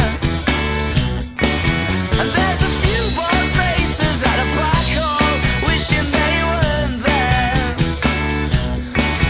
And as the microphone squeaks, the young girl's telephone beeps. Yeah, she's dashing for the exit. Oh, she's running.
Amazing first half, Tommy Adam for the Bentley Cup.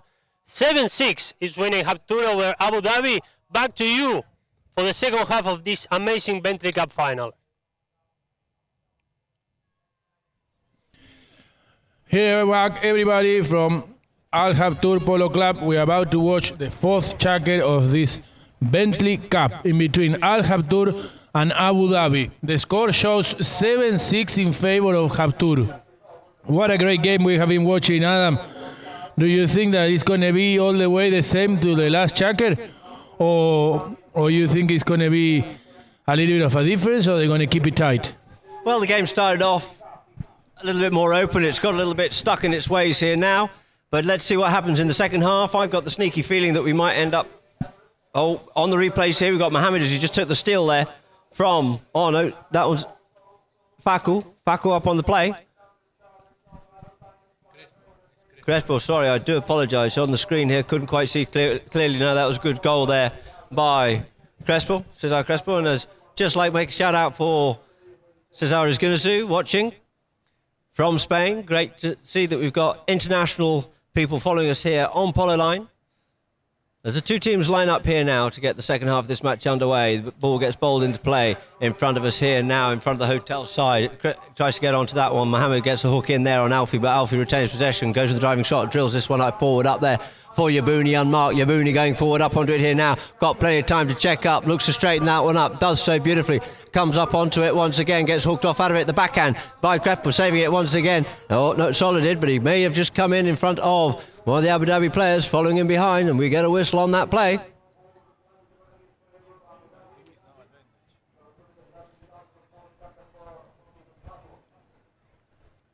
So the ball's been placed down anyway for a penalty in favour of Abu Dhabi from the spot, looking to tie the score up once again.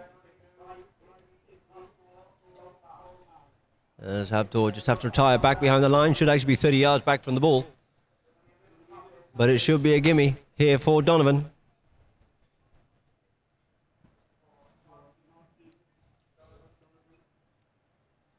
Donovan comes up to it nicely there. You see Kansas up to it, puts it away. The flags are off. 7-7 it is.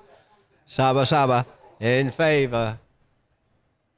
Or not in favour as the case is. It's 7-all. The two teams come back towards the middle of the field here now. Both teams still trying to put their stamp on this game and try and take control of it, but not managing to do so quite yet. But still, 2 3/4 left to go. We just get a whistle on the play.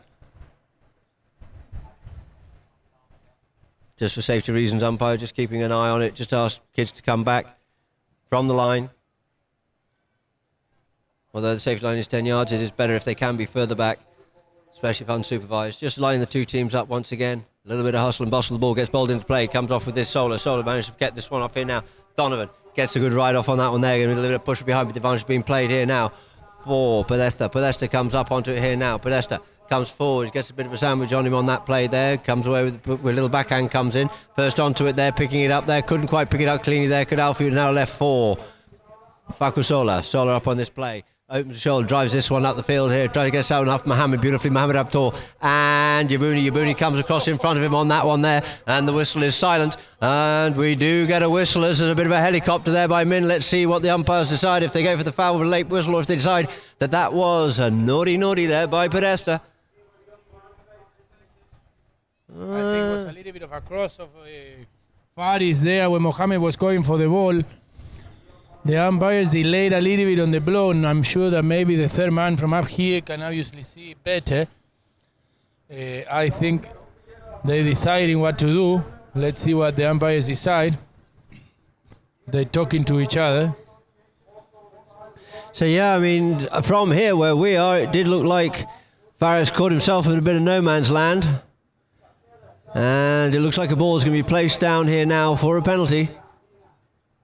Or not, as the case may be. Maybe the two fouls cancelling each other out. The umpire's deciding no, must have gone to the third man, and it looks like a roll-in. But still a long deliberation going on here. No, a ball's being dropped down in favour of Habtoor for a penalty 2. So taking the first foul on that one there, and no advantage coming from it.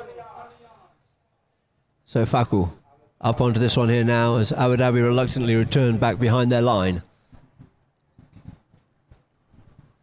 I think they want to wait because Felix has gone and changed there in the far end. He's getting to a fresh pony. They're waiting for Felix, and I think that then we'll get back on with the game with a penalty for the 30 yards in favor of Haptur. Yeah, I think you're right on that one, Tamati. I think play's been called as Faku just walks up to the ball here now. Nice and casually, pony relaxed. Full swing, drives it in, hits a bit of a divot, but through the goal it is! So, Habtoor get their nose back out in the lead once more. 8 goals it is to Habtoor, 7 goals it is to Abu Dhabi. So, we've got 5 minutes left here of chucker number 4 left to play.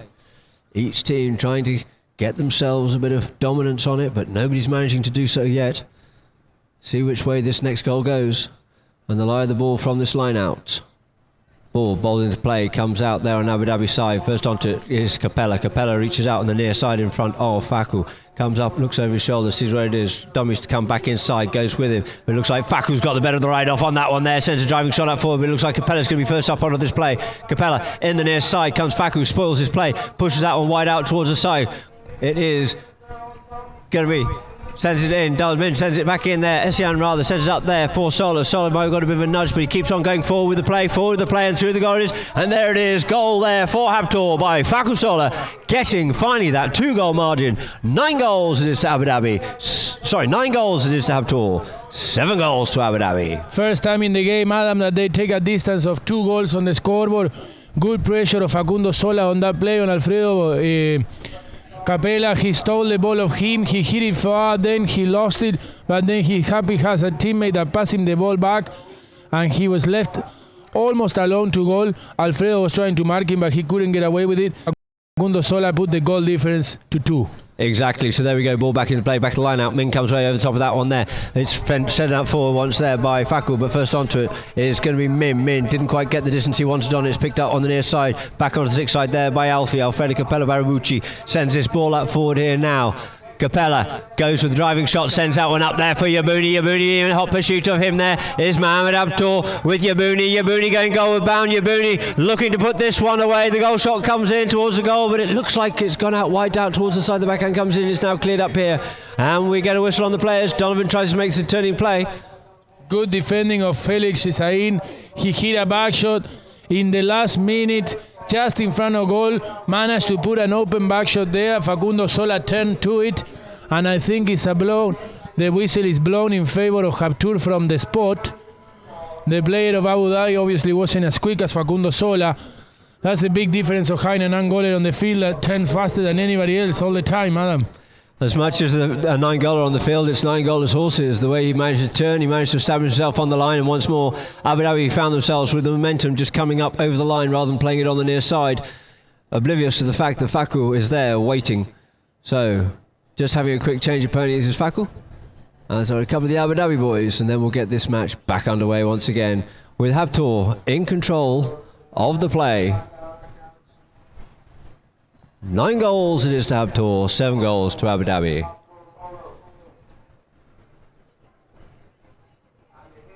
Ball to be brought back into play here now. Goes with the open shot, drives this one out here now for Faku to come on to, does Min Podesta. Into a little bit of space there now, coming back with him there, Donovan. Controlling it there, gets bumped off over the top of that one there. Ball possibly half buried in it, but no, it's already picked up by Donovan, gets hooked off out of it. Picks it up here, this time does Min. Min playing very well indeed, covers up, gets hooked off out of it himself. Backhand comes in there by Crespo, trying to find Alfie. He gets cancelled off out of that play by Essian. Great play by Essian once again. The backhand comes in by Podesta. Coming up across the line there was Yabuni. We get a whistle on the play. Good play. How good is playing Isain with 2 goals of handicap, defending, stopping the play.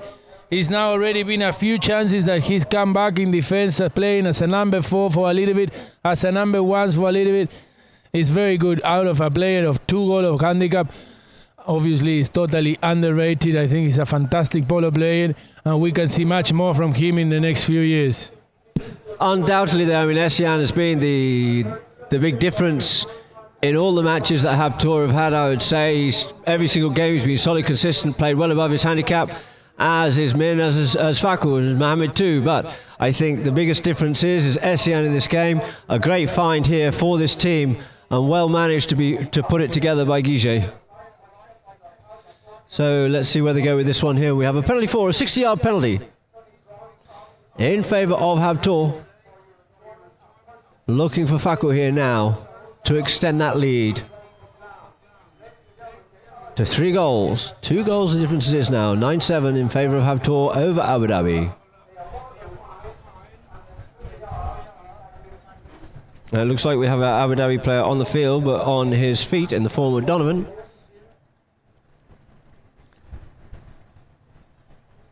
So by rights they could actually continue to play, and if he wants to come back and join them, then he has to come from outside the field to come onto the field to an onside position. I think it looks like they've decided that they will wait for him whilst he's looking for a pony. Maybe there's a miscommunication between him and his groom or something similar, or he's changed his mind on his order or something like that. Players have been renowned to do things like that, you know, just to really confuse everybody and cause problems. They end up deciding, no, I tell you to go down that end of the field, and then they're at the other end saying, no, I want that horse here now. But hey, if only we had hyperspace, it would be easy, wouldn't it? They have too many horses, Adam. That's a problem. They don't know what to play. They're so lucky. They have a horse in each corner of the field, all of them to perfect level, all of them really good ponies. So it must be difficult to have such a hard decision to what do I bring to the pitch next. Such a shameful decision. First world problems, hey? But not to worry. So the two teams just about back on the field. It looks like the pony's got up there for Donovan now, then he'll come back on again. But you see at the top end there, you also have Essian just waiting for him patiently, I think it is. Or is it Min? Just waiting for him from the Habtoor team, showing a bit of common courtesy, some good manners and good sportsmanship, which is good to see.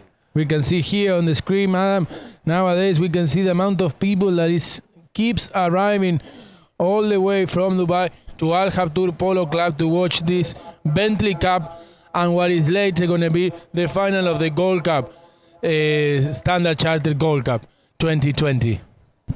No, it's good. The crowds are still coming in. They're still filtering their way in. The actual parking's starting to fill up a lot more now, which is great to see.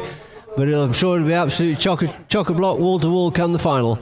So we have Faku Sola coming up onto the play here now. Faku drives it high, straight enough, is it? Yes, of course it is. Putting them into double figures, it is. 10 goals it is now to Habtoor. 7 goals to Abu Dhabi. How important is to put the penalties in, Adam. Now they make them take a lead of 3-goal difference in the fourth checker. 2 minutes left of this fourth checker. If they keep it like this, what a better way of starting the fifth checker and the final checker of this Bentley Cup. I know, without a doubt, it's still got a couple of minutes left to play here, so it still could turn around a little bit and close that gap, could Abu Dhabi, which I'm sure they wanted to do. But penalties are such a must nowadays in the game of polo. Rather than field goals, it's 1 mistake, 1 goal. But coming off without after the melee is Essian gets half cancelled off out of that play. Gets Hall hooked up there with Crespo, leaving the play here now for Faku. Faku up on the play here now. Faku coming forward. The near side backhand coming in there by Yabuni. But Faku managed to pick this up once again. But he gets hooked off out of it once again. And Min comes forward after it now. Forward goal towards the goal it is. And through the goal it is. Through the goal it is. Another one on the board there. Oh, no, it wasn't. It didn't. It just got saved. Came off the post. I don't believe it. Unbelievable. Lucky let off there for Abu Dhabi. They'll be breathing a sigh of relief as the ball gets sent up further forward. Min tries to get the backhand. Gets hooked off out of the backhand, but it's now going to be Capella. Capella up on the play. Alfredo Capella settles up on the play. Faku comes back. Looks at the inside play. Just pulls it away from him. Very clever. Nice play there. Leaves it for Donovan on this occasion here now. Donovan comes forward to Faku. In behind is going to be Capella. Capella goes up on the move here this time, but Faku reads it well. Comes forward, checks, bumps, backhand comes in, open, goes away with the play, but the first time back onto it is going to be Donovan. Donovan with Podesta in contention here now.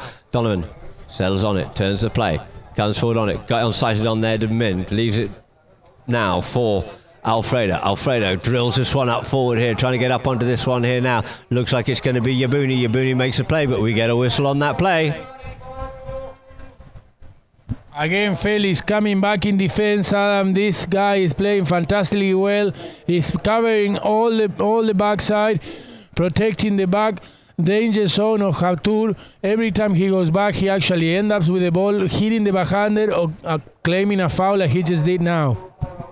Youth and fitness, what a wonderful thing. Can we remember it? But there you go, not to worry.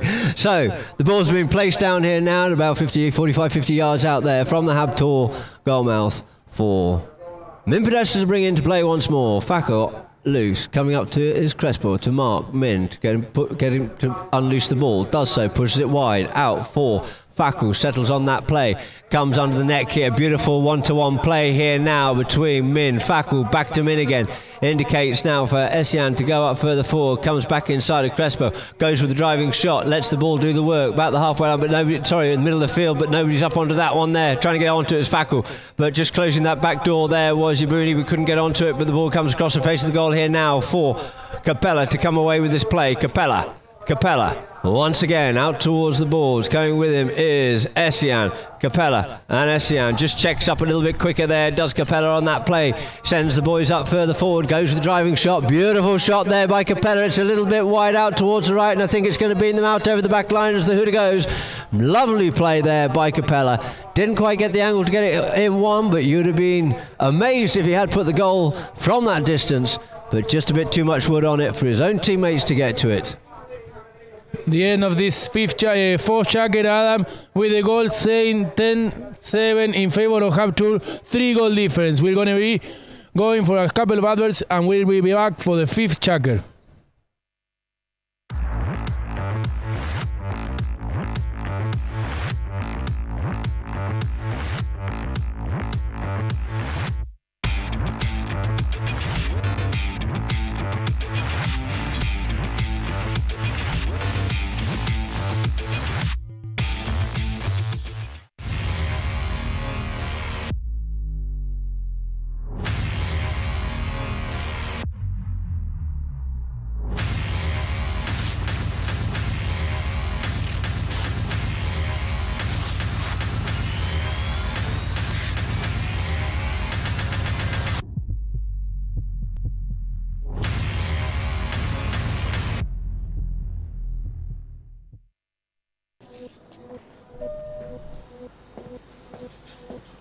In business, the higher the position, the fewer women you'll see.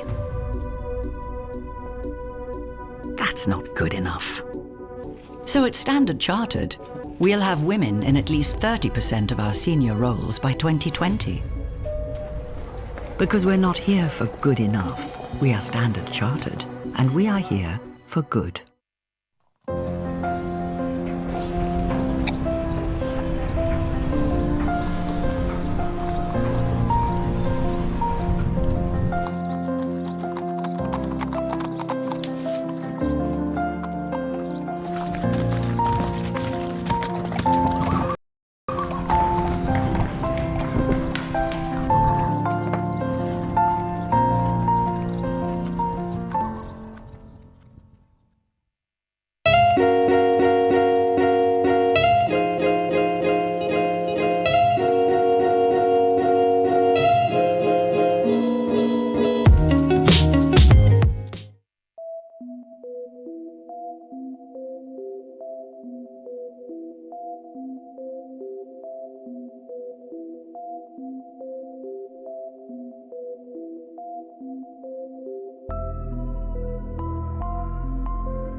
That boy is Benny Hanna.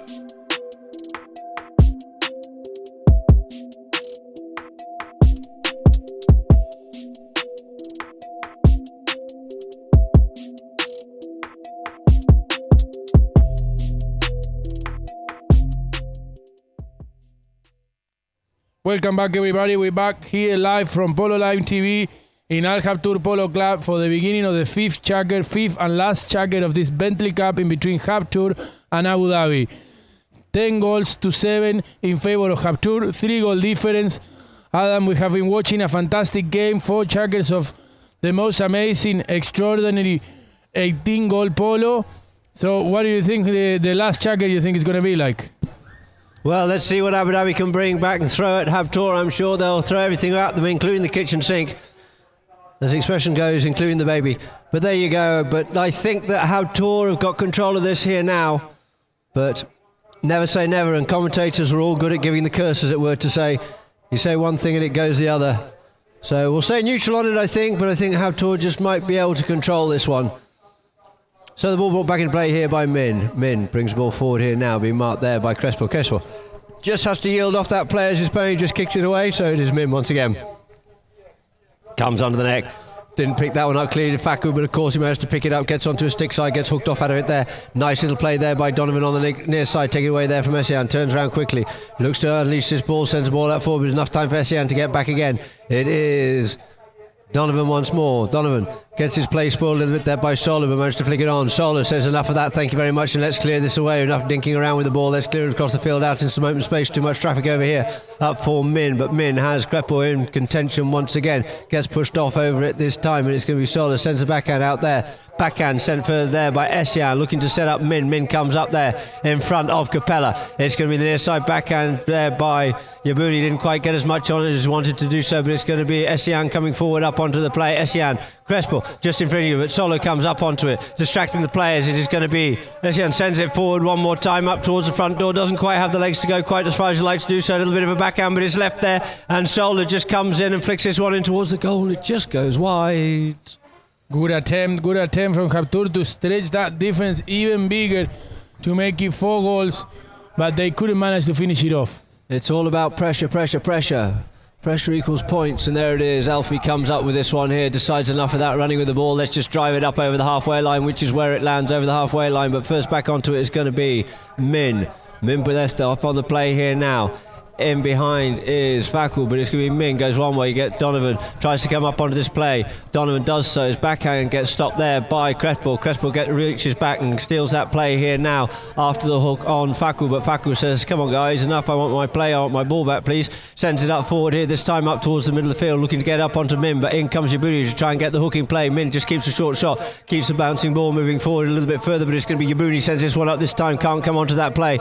Couldn't make the play, possibly could be Yabuni there for the advantage has been played, and the ball is now being sent up there by Crespo. Crespo feeds this one up forward, but it's only as far as Min once again, goes with a little belly shot, allowing for Faku to come back up onto this play. Had 2 players with him, so he just kept that ball away, working hard. Crespo up there on Faku. Faku comes away past him after the bump. Umpire just has to scooch off out of the way, and Faku comes up forward with this play here now, putting it in front of Yabuni. Yabuni looking for the backhand. It deflects off there. The stick of Faku. It's now picked up by Mohamed Abtor. Mohamed Abtor coming goalward bound here now. Oh, and he's over the top of that one too. In comes Crespo to try and clean it up. He gets half hooked off out of it, trying to get up onto it. Was Donovan, but it's now left. Oh, it's getting grubby and scruffy, but there it doesn't matter because Essian says thank you very much indeed. We'll take that goal. 11 goals it is now to Habtoor. 7 goals to Abu Dhabi. Nice goal of Felix Isaí. He put pressure there.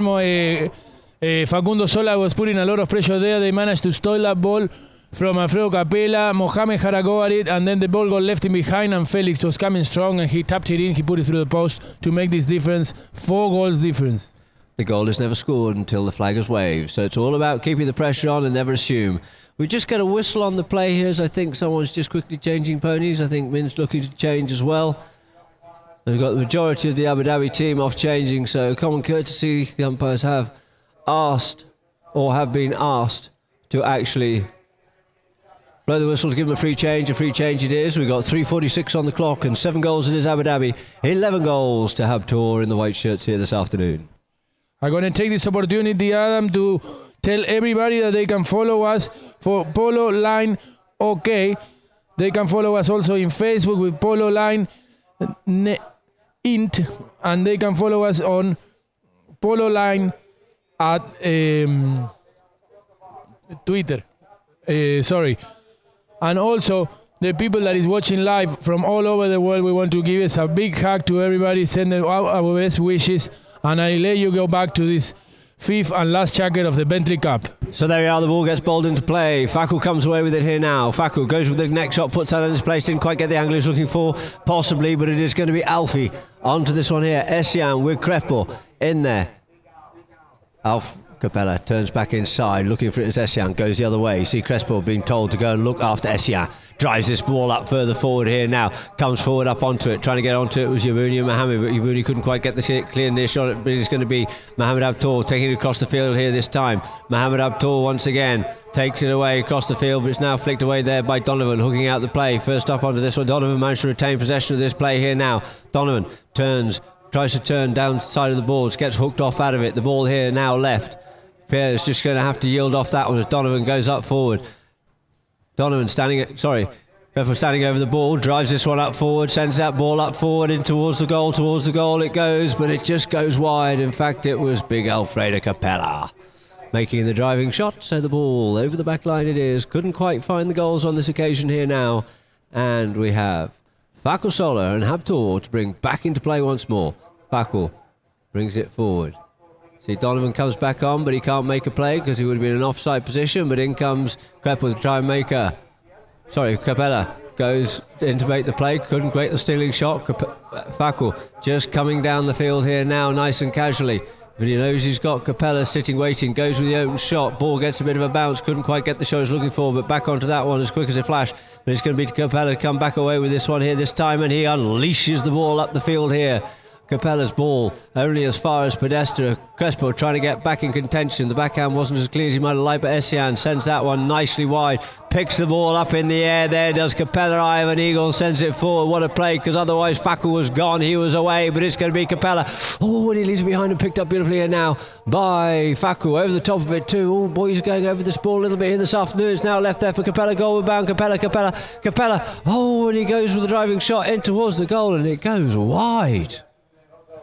Not very usual, Capella missing those goals. When it's not your day, it's not your days. They've been trying at the best. They're very good players. Very unusual from him to put the ball wide. Yeah, been peppering these goals, but unfortunately need to go through to make the difference. And it is going to be, Min brings it in, leaves it now for Fakul. Fakul on the play. Fakul drives it up forward, up the middle of the field, tries to pick the ball up in the air. There's Essian in front of Capella. Capella goes with the backhand. It's now stopped there by Min. Min turns the play, throwing the pony up forward, then opens it up, sends it forward, doesn't quite get that SCS in. Yes, it possibly does, but it's going to be Donovan up onto that line. Essian puts the pressure on him, gets the ride off, but unfortunately leaves that ball behind the line. Capella to come back in, onto the play.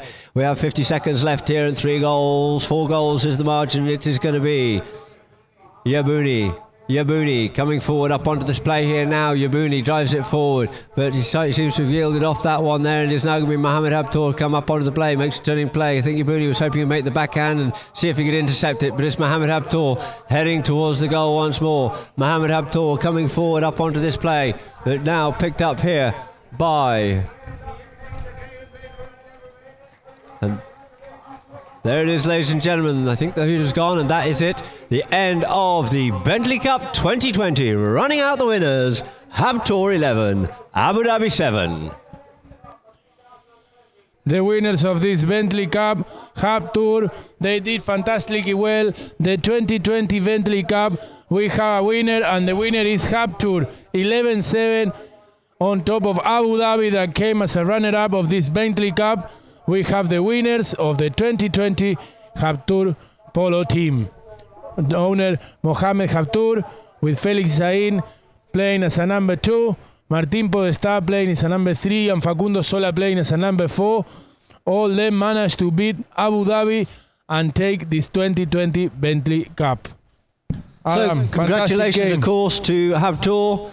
Commiserations, of course, to Abu Dhabi. Great game. Well done, guys. Well fought. Well contested. Winners and losers. Habtoor go forward as the victorious team in the Bentley Cup 2020. Really good game, Adam, where people keep coming back. There's more and more people. So, anyway, Adam, I'm going to leave you now. We're going to go for some adverts while we see the players walking, saying hello to all the crowd that came and visit. We're going to go and see some goals, actually. Adam, we're going to see the goals of the best 3 goals that our production has chosen to watch out of this game. So as we can see the players leaving the ground, all the crowd going crazy with them winning this Bentley Cup. And soon we're going to come back. We see Mohamed throwing the helmet. Very important tournament, this Bentley Cup 2020 that they managed to keep. It's fantastic. We'll see all the organization there on the far side. Guillermo, a big hug to Mohamed. Very good couple working together for many, many years. They managed to win this Bentley Cup 2020. Now, Adam, I'm going to invite you to see some goals on the screen of the best 3 goals that the production has chosen to show us. Let's see if they can put it on the TV. But soon we're going to see it and we're going to analyze these goals. There we have one, is the one of Facundo Sola that he managed to take that ball.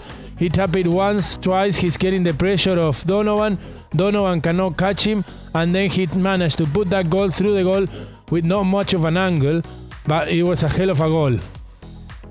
Yeah, really good solid goal there by Facu Sola. And the next one we have coming up here now is Alfie. Alfie, this is the one when he was weaving his way through the traffic. He had to get the old GPS out here, reached out a long way to pick that up, had the pressure on him, sucked back in there behind Ovmin, picked the ball up here once again, avoids the hook from Essian, then says, right, enough's enough. I've got two white players in front of me, I can't get through them, so I'll just go put the ball straight over the top and through the goal.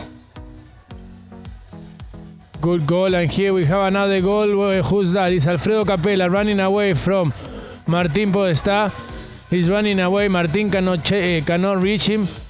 He's sticking ball in all the way, flat out. He's tapping the ball, and he managed to put that goal through the post with the last tap. Just nothing that Min could have done. It wasn't enough speed on him to catch up. Very good goal, or a very good goal of Alfredo Capella. Great goal by Alfie there, but coming up onto it here now where Alfie thought he had the play. Facu comes up onto it here, just rode him off, sent the ball up forward, just checked up out of it, sent the backhand, spoiled his backhand beautifully there. First round onto this one here. Once again, looks like it was, yes, that was Min once more feeding that ball forward. Gets a bit of a tap behind the saddle, possibly. He thought the Facu advantage was played, and Facu was always quick as a flash, so quick up onto these new lines.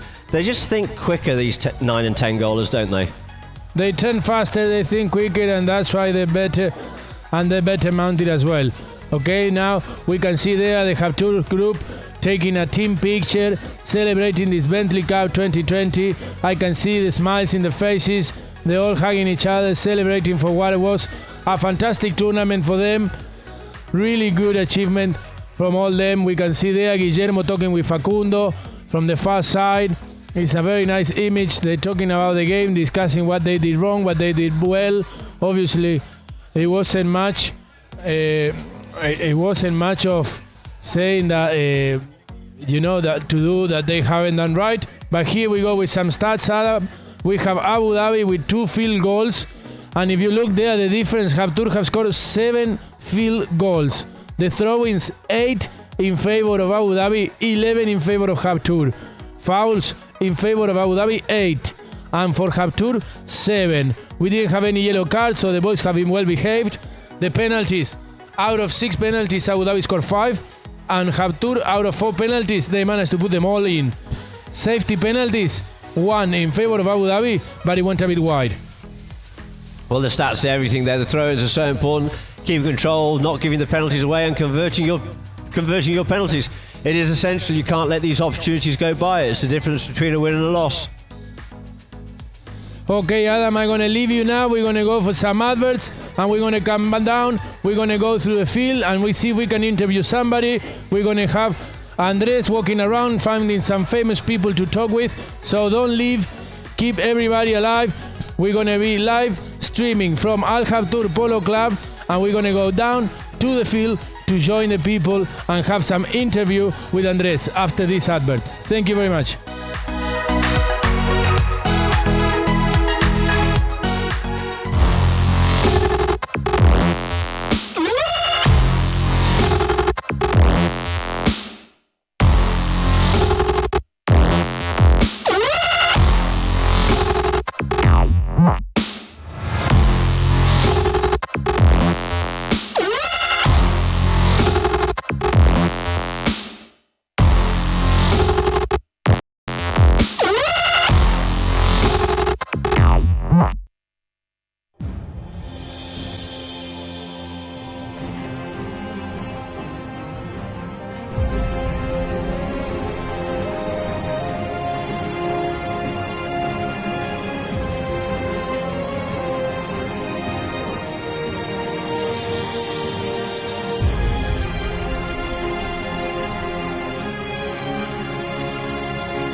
I don't wanna hear ya. I don't wanna hear ya. Fake tales of San Francisco echo through the air.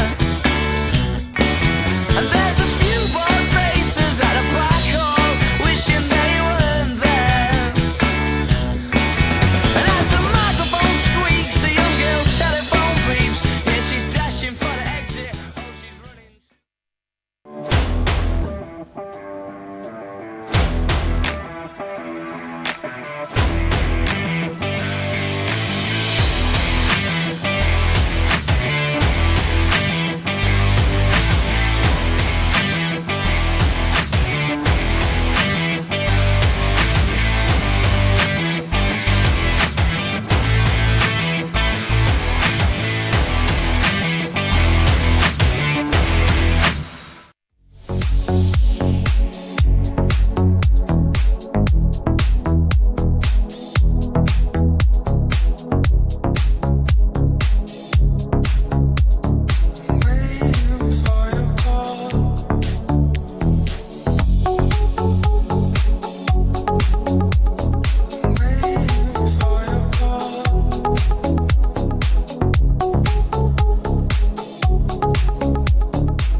We continue here at the Al Habtoor Polo Resort and Club, enjoying this amazing finals match day.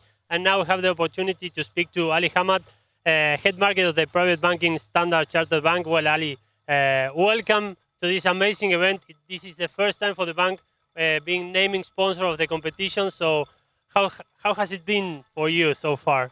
It's been absolutely wonderful and fantastic. We've seen some great matches, very exciting matches, and the best of all is to see the happy faces all around enjoying the day and enjoying the sport and the horses. What I also like is that the teams are mixed, they're females, males, and international. So everybody is having a great day today. And Ali, tell me why in this occasion the company decided to be involved with polo with this event, which is the most important in Asia and Middle East, as a matter of fact. Traditionally, the bank has always supported sports and sporting activities in all the communities where we serve our clients. In England, as you might know, we sponsor Liverpool, so that's a very important sponsorship. In Dubai, we sponsor the Dubai Marathon, and as a private bank, we wanted to sponsor the Sports of Kings, polo. It's our strategy to be close to our clients, to showcase who we are and what we do, and to be, one of our values is to be here for good. We want to be here for good with our clients. And Ali, the last one, I don't know if you know, but one of our hosts is Thomas Palacios Baque, the instructor here at Hub2, so you're always invited to take a lesson with him. I don't know if you already tried it. I haven't yet tried it. I've been more happy to watch the horses than to ride them, but I'm willing to do anything. I will do anything to support the sport. Well, Ali, thank you very much, and I invite you in a few minutes to see, of course, the final of the Standard Chartered Gold Cup. Thank you very much. Thank you.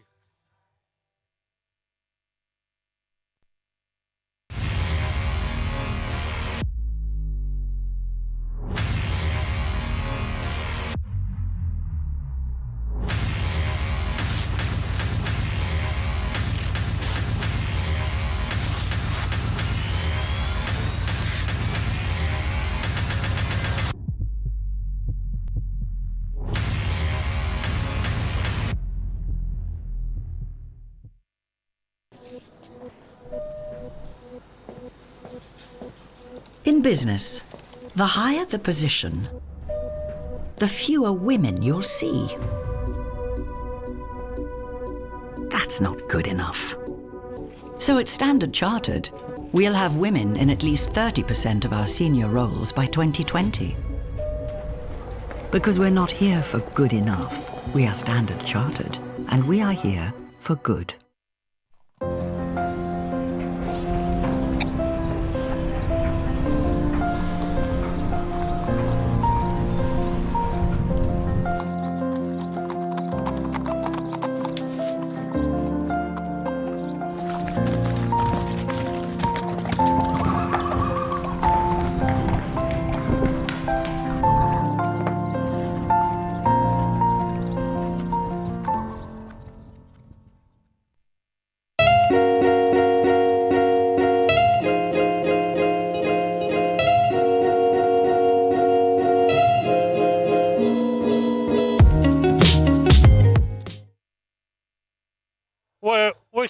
We continue here at the Al Khattoub Polo Resorts and Club with one of the winners of the Bentley Cup, Min Podestá, Martín Podestá Jr.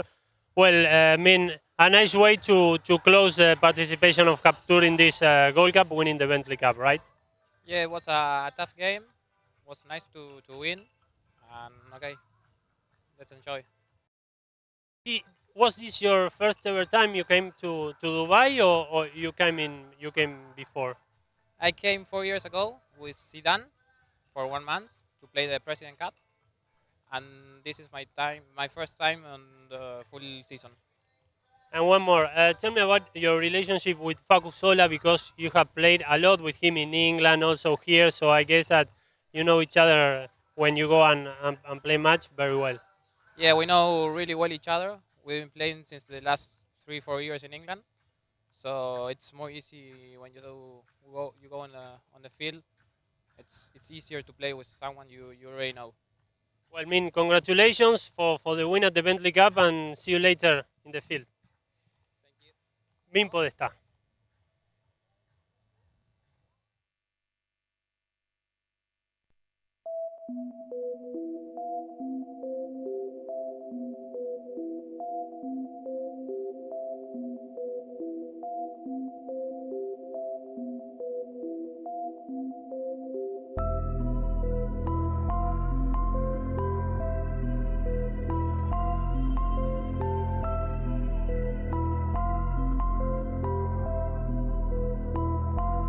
That boy is Benny Hanna.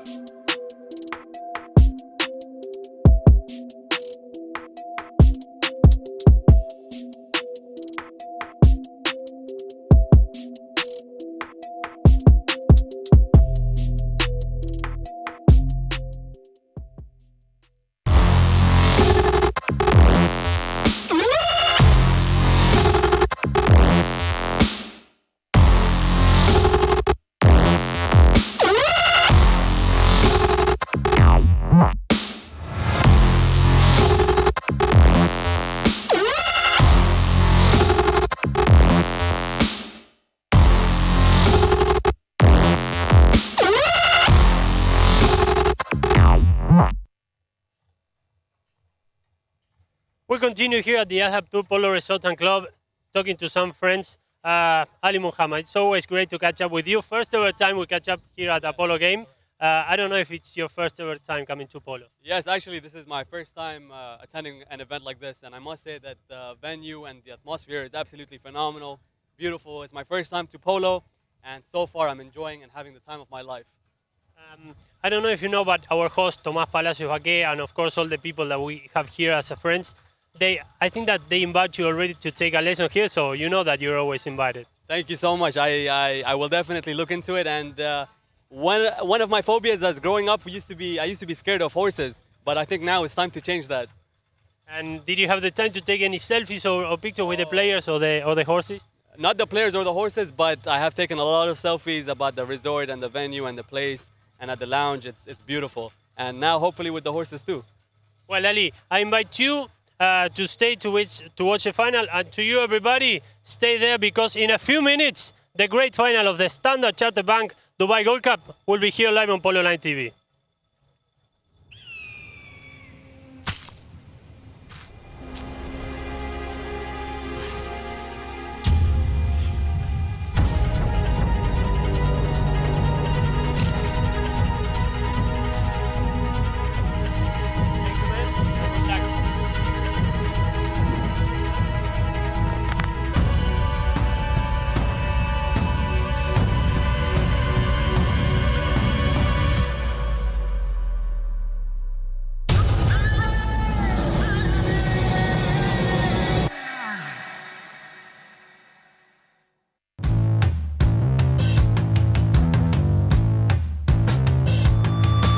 Long hit looking for Jacinto Croto coming from behind. Let's see if he can tap it properly, with a chance there of taking it on the near side, and with a chance of scoring again for AM. What a tap by Jacinto Croto. And now I think we have the best goal so far in this game. Qué golazo, Andrés. Fantastic goal from Jacinto Croto. Playing on the left, on the near side by Juan Jaureche. One more move by Juan Jaureche. Now Benjamin Panelo with a chance of winning it for UAE. They get in the way, and now in the red zone, Tomás Panelo scoring for UAE, and they go back to the Dubai Gold Cup final. Tomás Panelo scoring, and now they will decide the title against AM on Friday.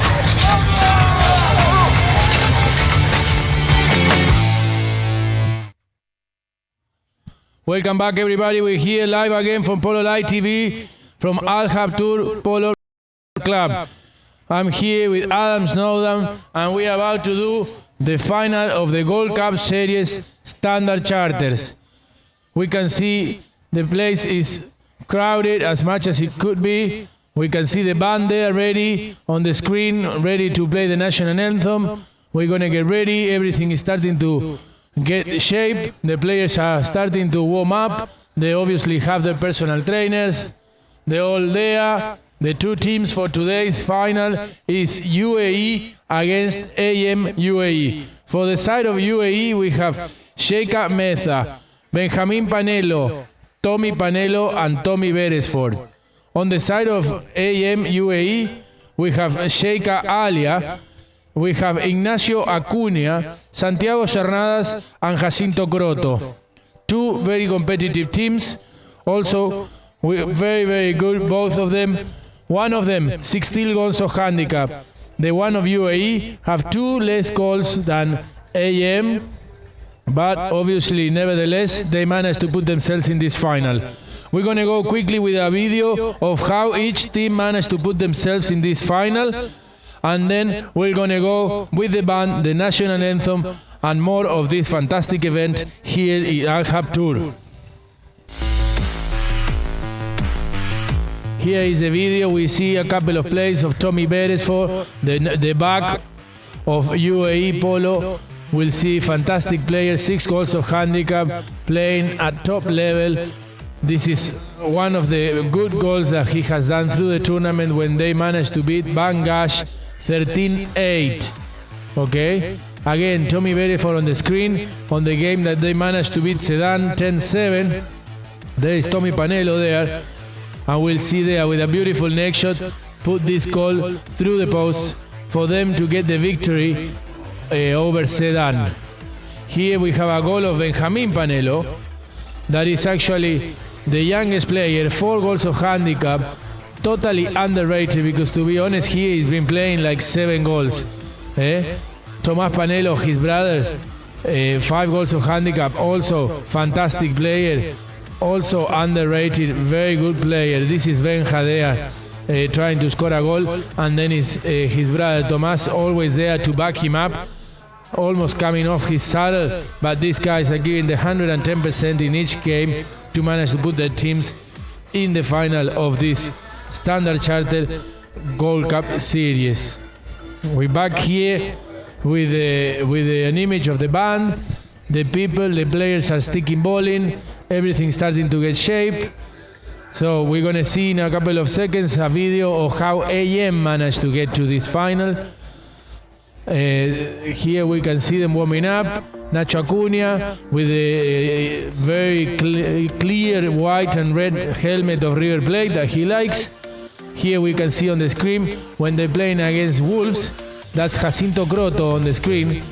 They managed to beat Wolves 5-4 in the last second. It was a very evenly match also. It was very competitive. We see Jacinto Croto there, 7 goals of handicap, very good player, and Nachito Acuña that comes from behind with 5 goals of handicap, also underrated because he's been playing this tournament fantastically well. They managed to beat 9-8 that game. And now we see Santiago Cernadas, which is a 7 goal player. Also very good, very tidy. On the game they managed to beat 9-6. They lost 9-6 to Gantut. But anyway, they managed at the end to put themselves through anyway. 8-5 they managed to beat Habtur. That was a goal from Santiago Cernadas. Facundo Sola that nothing could do about it. And here we can see the happiness of those teams. Alia, first time that ever she plays the high goal in this country. In her life, actually. She's only started 3 years ago in the Polo Academy. She did fantastically well for herself, and she put her team now into the final of the Gold Cup series here in Al Hab Tour Polo Club. We're back here with Adam Snowden. We can see Adam, the player, starting to warm up. The players taking bowling. Is everything happening here, Adam? Yeah, very much so. They're all getting warmed up, loosened up, waiting for this coveted Dubai Gold Cup, sponsored very kindly by Standard Chartered Bank, which is great to have you here on board to support the polo in the way that you do. Thank you very much indeed to Standard Charter. So, as Tomas was saying with regard to young Sheikha Alia, 3 years ago she started here with the academy. Great to see her here with the support of her cousin Sheikha Maitha bin Mohammed bin Rashid Al Maktoum, supporting her team to step up into the high goal after 3 years of learning to play polo. A great achievement by her to be playing in the high goal, let alone be here in the most coveted tournament in the Middle East and the MENA region, the Dubai Standard Charter Gold Cup. So, let's see what we've got to show out for today. I think that it should be a closely contested game. We've had some great games so far. The horsepower of UAE has outshone most other teams. Some have come very close, including Habtoor, who's a real nail-biter. A couple of times they played against each other. And we have, for the UAE, of course, we have Ahina Sheikh Maitha bin Mohammed Rashid Al Maktoum playing at number 2. Benjamin is playing off 4 goals, but 4 goals, he's already 6 in England. Poaching in there on 4 goals to play here in the UAE due to the entries being put in before a set date. Tomas, big brother, on 6. and also the stalwart, keeping them steady, young Tommy Beresford.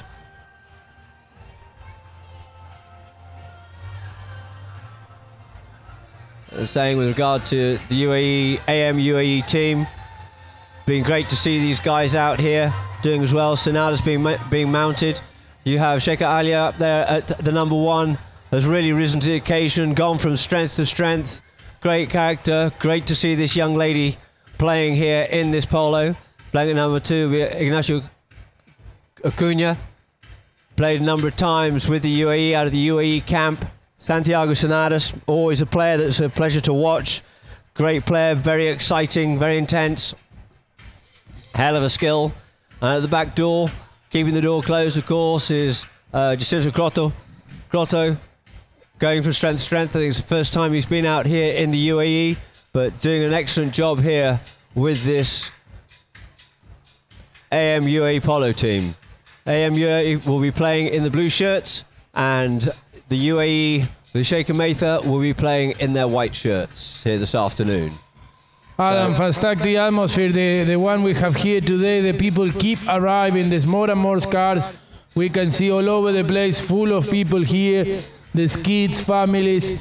Beautiful atmosphere here on a Friday afternoon at Al Habtoor Polo Club. The amount of people that has been coming here, Adam, I think this is one of the biggest crowds we've seen so far, no? I think it most certainly is, and it's great to see the turnout here.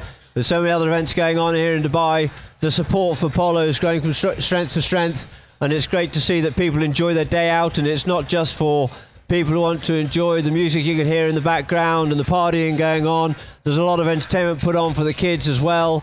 We have the brunch, we have private lunches going on too, so it's a full day, fully booked. What you can see on the far side of the field with the lounges, you have as many if not more people on the terrace of the hotel making full use of these great facilities here at Al Habtoor Polo Resort and Club. Also we can see bouncy castles there, horse rides for the little kids. The kids can go there and paint their faces, the little shops where people can buy some goodies. There's polo stuff being sold. There's ice creams, there's drinks, there's coffees. Everything that you can get in this place is a perfected performance of all the people that organize this event here. The amount of people that just arrived today and they keep arriving is amazing. Also, I want to take this opportunity to say hello to absolutely everybody that is watching us live all over the world.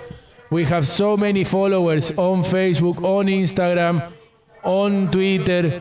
It's amazing. Adam, what do you expect for this game in between UAE and AM? Well, I reckon these guys are certainly going to make a game of it. It doesn't matter if they're part of the UAE team or UAE, team as in the bigger version of the team, not just the actual team that's playing for Her Highness Sheikha Maitha. It'll be a good game. They'll get stuck into it. Let's see what the horsepower is going to be like for AM. There's been some great surprises from some of the ponies for Santiago Sonadas and also for young Sheikha Alia that were put together by Alejandro Golan. And the other half of the team mounted out of the UAE down at Z7. So we'll see what they've been given. I'm sure Maitha, being the generous-hearted person that she is, she'll have tried to balance the teams out as much as she can. She will not have shown any favoritism. There'll be no holding back with horses.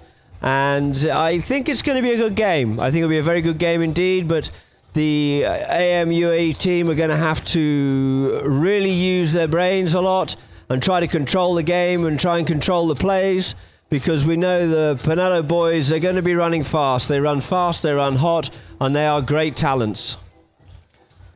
They really know how to play the ball. It doesn't matter what the conditions are like on the field, in the air, out of the air, whatever. They like to run hard, play hard, ride off hard, and they'll always give all their best. Well, we have the band here, Adam. Everything is about to start.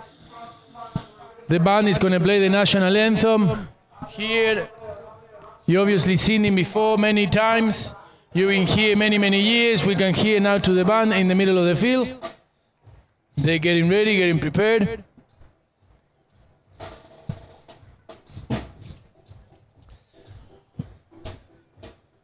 I believe it's actually the police military marching band.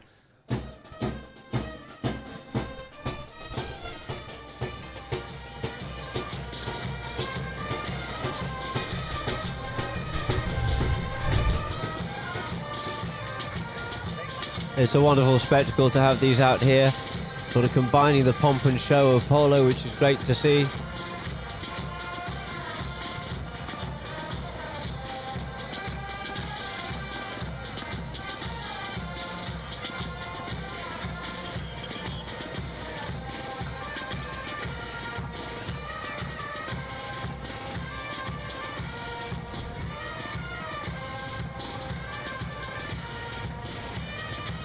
Fantastic atmosphere out there, Adam.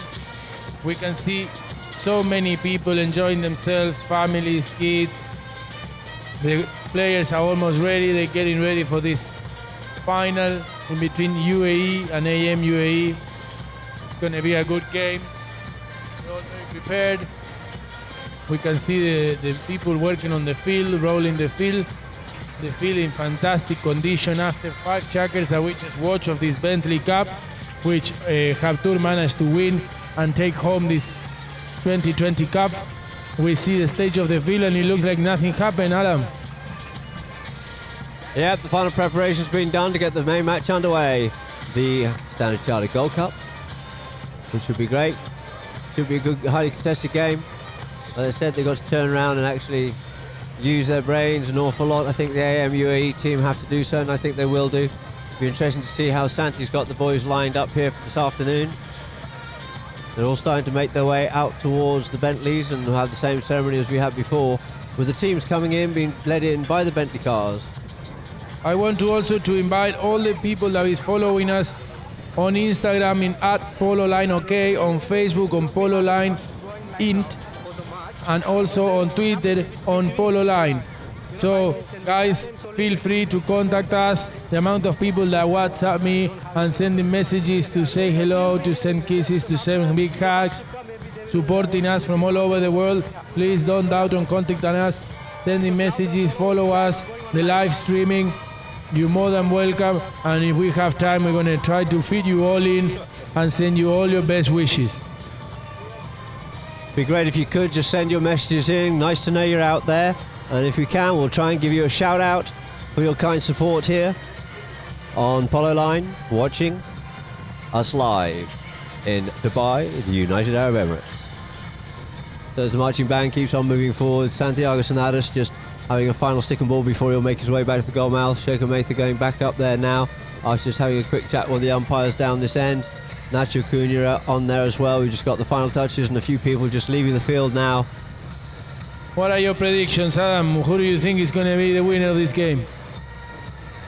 Wait and see, I think, is the best answer to that. That's a very, very kind of politically way of... Politically correct, you might not say. Saying Sit anything. on that fence, why don't I? Might as well I don't ask you anything, because if you're going to reply to me with nothing... Fair enough then. We'll end up giving you some cheeky comments back again, don't worry. I'm going to take my own prediction of the game. Oh, it's all about you, is it? No, because you didn't want to. No, the situation is, I think, you would have thought UAE should take it. But the way that AM UAE have surprised everybody to get as far as they have, they've taken some big scalps on the way. They took Habtoor, sort of unexpected. I think they possibly thought it was in the bag. AM came out, guns a-blazing, fighting, grubbed their way all the way through the match and came out winners, which is what it's all about. I said grubbed and came out the winners. They won by 3 goals. So you can never say die to this team. The heart and the spirit in this AM UAE team is so high. They are hungry, very hungry indeed. Now we're talking. That was a good prediction. This is the Adam the people like, Adam. The Adam that gives info. But what am I supposed to do? I'm friends with all of them. So, okay, we won't sit on the fence. Me too, but they know that we're not I'm going to be the loser favourites. this time, I'm sure. And I think I'm going to put my money, I'm going to go with AM UAE, because I know you're wanting to go with UAE. No, for me, I'm happy to go either way, but I just wanted to know your point of view. From my side, I would have to go with you have UAE. Italian blood in you as well as Argentine blood? No, I'm going to go for UAE. I'm going to, let's say, I'm going to put a beer on it, Adam. Okay, we can have a little wait. Actually, not allowed to do that here, but yeah, we can have a beer. We can have a beer in England in the summer. Not a problem. That's the best way of doing it. Of course we can drink over here in the UAE, but gambling's the naughty one not to be done. But between ourselves, we'll just have a friendly wager. So, what to say? The marching band making its final turn, I think it'll be, on the hotel side before they make their way towards the center of the field. Why don't we take this chance, Adam, also to say thanks to all the grooms that make this possible, the work they do during the week, the polo managers we already mentioned, Tommy Iriarte, which is the polo manager of the club that we can see down there organizing the parade, also the people that work on the field, Suleiman and his fields, and all the people that is in behind the scene to make this happen and to keep everything under control, safe, and to the top level of the standards of the what Standard Charter should deserve in the 2020 Gold Cup Series. Yeah, without a doubt, we have to say our thanks to all those who are working tirelessly behind the scenes. It's the whole machine that makes it happen, and all those people who've been involved with these events. There's never enough praise for the work that goes into it, be the actual event organisers or be it the grooms. They're the stalwarts, they're the workhorse behind the scenes, making sure everything goes smoothly, or as smoothly as possible. And as long as the show goes on, that's how it is going to be. And it's always a good opportunity to thank the grooms, who do work very hard indeed to make sure that these days do go ahead and we have a lot of fun being able to watch such good polo. Adam, just wanted to tell you, the umpires for these guys are going to be Matías Vaiviene and Peter Wright, and the third man it will be Gastón Lucero. Okay? So just for people to know, we have changed the umpire. Gastón Lucero is going to turn into the third man, and also Peter Wright is going to go back into the field. Well, it's good to mix it up a little bit during the games. It's lucky for Gaston, he gets to sit down to be third man on this one. Adam, do you know that this is the 10th year that this event has been happening? 10th year of the Gold Cup Series. It well. Amazing. What can you tell us about how much has improved from the first day until today? Well, we started off at a 12 goal level, and then from the 12 goal it went to the 15 goal, and then we went up to the 18 goal. In fact, it was 16 goal, not 18 goal, but the 12 goal level, some great polo that was played. This tournament originally started off before this was built 10 years ago over at Dubai Polo Equestrian Club, who hosted the tournament, although it's always been the Gold Cup Series. And then Hab Tours decided that let's think in 2015, let's get this place built. The fields, of course, went in first, and the fields were put in. We were playing polo whilst they're still building the villas and still building the hotel and everything here. So a massive achievement for this place. Within 2 years it was, from just being completely desert to having a complete hotel and villas and equestrian club and everything here. It's amazing what you can achieve. Fantastic what they have achieved, Adam. And do you believe that in the future this tournament will ever grow from the 18 goals to 20 or 22 goals? I see no reason why it shouldn't do. Let's hope it does do so. But to be honest with you, I think 18 goal is a really good level, and I don't think that you'll get any more competitive 18 goal anywhere in the world than what we see and have here in Dubai for the national anthem.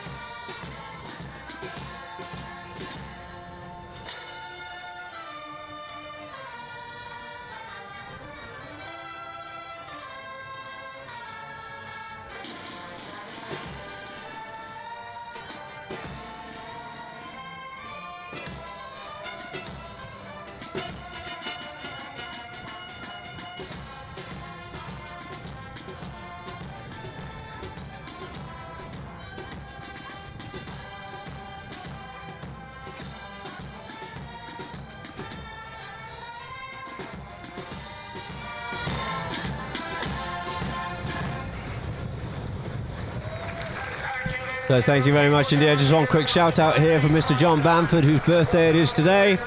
Many congratulations, happy returns to Mr. John Bamford. Just been asked for a quick shout out on that one. So ladies and gentlemen, don't be shy about it. Let's have you all coming forward, saying that you're watching us, and we'll see if we can give you all a good shout out. And now we're going to have a quick presentation of the teams.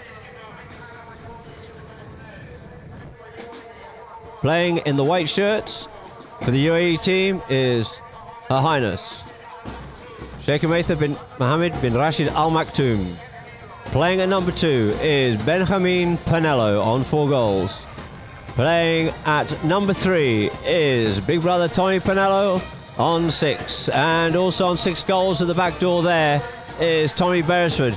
Do the quick calculation there. They're a 16-goal team in an 18-goal tournament. Playing at number 1 in the blue for AM is Her Highness Sheikh Alia up, and we had a little bit of a hiccup there for Acuna.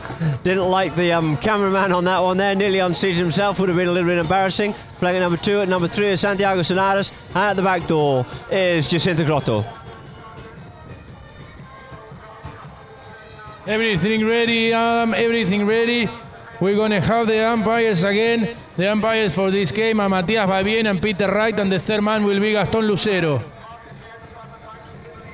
So a couple of players just quickly going and changing ponies. Most of them found a quiet one to start on. I think Nacho thought he was on a quiet one, but you know what horses can be like. They'll fool you every time. So, all sorted out here now. Players going back on. Tommy Beresford. So you got 6-6-4 on a Highness Sheikh Matha. 16-goal team getting to the final. What an achievement. Wow. Adam, I want to take this chance to send a very big kiss to Tara Smith, now Tara Bound, which is a very good friend of ours. She works at Guards Polo office. All the polo world knows her. She's one of the biggest contributions to this game that the English polo can have. If it wasn't because of her, I think that probably Guards wouldn't open the doors every day.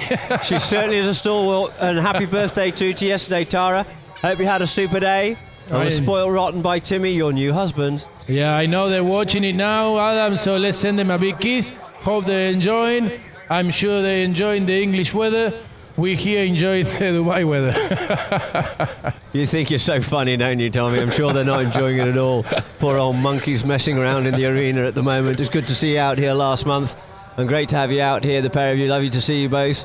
And yeah, Monkey, I hope you spoiled her proper. So, right, we better crack on with this here now. We're going to have a representative from Standard Chartered Bank to bowl the first ball in the ceremonial throw-in for the inaugural Standard Chartered Gold Cup final. The two teams will come together here now. Ali Hamad is the head marketing of the bank, that he's going to throw the initial ball as a kind of a, how can you say it in English? Ceremonial? Like ceremonial start. He's throwing the ball. They're waiting for the blue team to come, also to make a little bit of a how say, like start Standard Charter 2020 Gold Cup Series. There he goes. He throws the balls in. Now the players, Hernández didn't take a chance to steal that ball, even though that it was... Just can't help himself, can he? He wants to get this game underway, which is good to see. How weird they didn't bring the on there sticker. on MDQ. I think you've got Sonadas out there on Galleria. And so just waiting for a few people just to clear the field and get behind the white lines, etc. And then we'll get this match underway. The long-awaited for Standard Chartered Dubai Gold Cup 2020. Also, I want to send a big hug to Diogo Gallego that is watching, and he has recovered from his fall last year fantastically well. I saw him on the Instagram with a little video of him sticking bowling already. I wish him all the best. Very good friend of ours, Diogo. I wish you the best on your recovery. Seems like you are fully recovered already, so I'm sure we will see him shortly playing some polo at the good level he used to play. Abrazo. So the two teams lining up here now. It looks like we're going to have AM UAE, I'll just call them AM, going towards our right as we look down on the field. The ball gets bowled in play. Come out here to Acuna. Acuna comes with this. Benja goes with him. He's got Tommy out there in front. Goes with a long driving shot. A little optimistic from that distance there because unfortunately there was nobody up there in front of him. But Tommy Pelot coming back up onto the play here now. Tommy comes under the neck. Just controls this one here. Acuna just watching him in contention there. Gives him a bumper to ride off. Goes up through past him on that occasion there. Has another bash at him there at this occasion. He's left on his own. He hasn't got any support, but he managed to slip his player there here now. And Benja comes in behind. Panello. Tommy Tommy slips this one up forward, sends it up, but not quite far enough. Crotto comes in, plays the open back hand. Sorry, he comes under the tail with it. Goes to change the direction. Oh, and it comes off the pony there, but he managed to get back onto his own play there. Does Acuna. Acuna coming forward. Goes driving shot, puts it forward, but he has to get past Beresford. Beresford, the long reach of Beresford comes out onto it. It's picking up the play here now is Crotto. Crotto being hassled and spoiled in play. Straightens it up here does Crotto. Leaves it now for Acuna. Acuna towards the goal here now. He's got Tommy Beresford in front of him, goes with the tap shot, goes to put it away, and the first goal on the board there to AM Polo. It didn't take them long to break the ice. 40 seconds into the game, IAM managed to put the first goal in. Nacho Acuna, we've been talking before, he's been doing fantastically along this tournament. Very good player from Argentina. He used to work for Lucas Monteverde. Now he's playing with IAM. I still works for Sheikh Ahmed, of course. Fantastic polo player. So two teams back to the middle. Ball gets bowled in play. Tries to get out the back of the line. Acuna tries to come away with it. Benja comes away with it. Cotto comes away with it here this time. Gone to the near side. Trying to keep that one away there from Beresford. Deflects off the pony. Fortuitously there for Sonadas. Comes off the pony once more as it's going to be Acuna on the near side. Uses the boards. A little bit tight these boys are. The backhand comes in there by Benja. Benja, his play picked up there by Cotto. Looking for something. Tommy played the backhand. Benja tried to pick it up. Can he get on that near side? Just has to yield off and leave it now. Comes away with it, does. Crotto makes a turning play. Reach of Beresford gets the hook, but he flicks it up there for Sonada. Sonada sends it forward here for Crotto. Crotto coming forward up onto the play.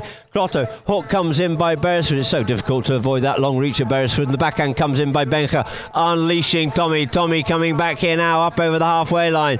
Tommy Pinello. Acuna coming back, but it looks like Tommy's going goalward bound, 60 yards. Ooh, and he just catches the top of that ball, plucked out of the air there by Acuna. It's the only way to stop these boys by bringing something out magnificent he does. Sends it forward, a little bit too far forward possibly as he picks up here now. Does Benja, turns in front of Acuna. Benja Pinello comes forward once again, gets hooked off out of it, and it's now left here for big brother Tommy Pinello. Tommy on the play here now. Respects a little bit of time, gives himself some space, goes with the driving shot, puts his one in towards the goal as it's just going to be shouted out over the back line there by Santiago Sonadas. We've had 3 minutes of play so far, and one goal it is here to the UAE AM, or AM Polo. A couple of players quickly changing ponies. I imagine there'll be a lot of changing going on here in the AM count.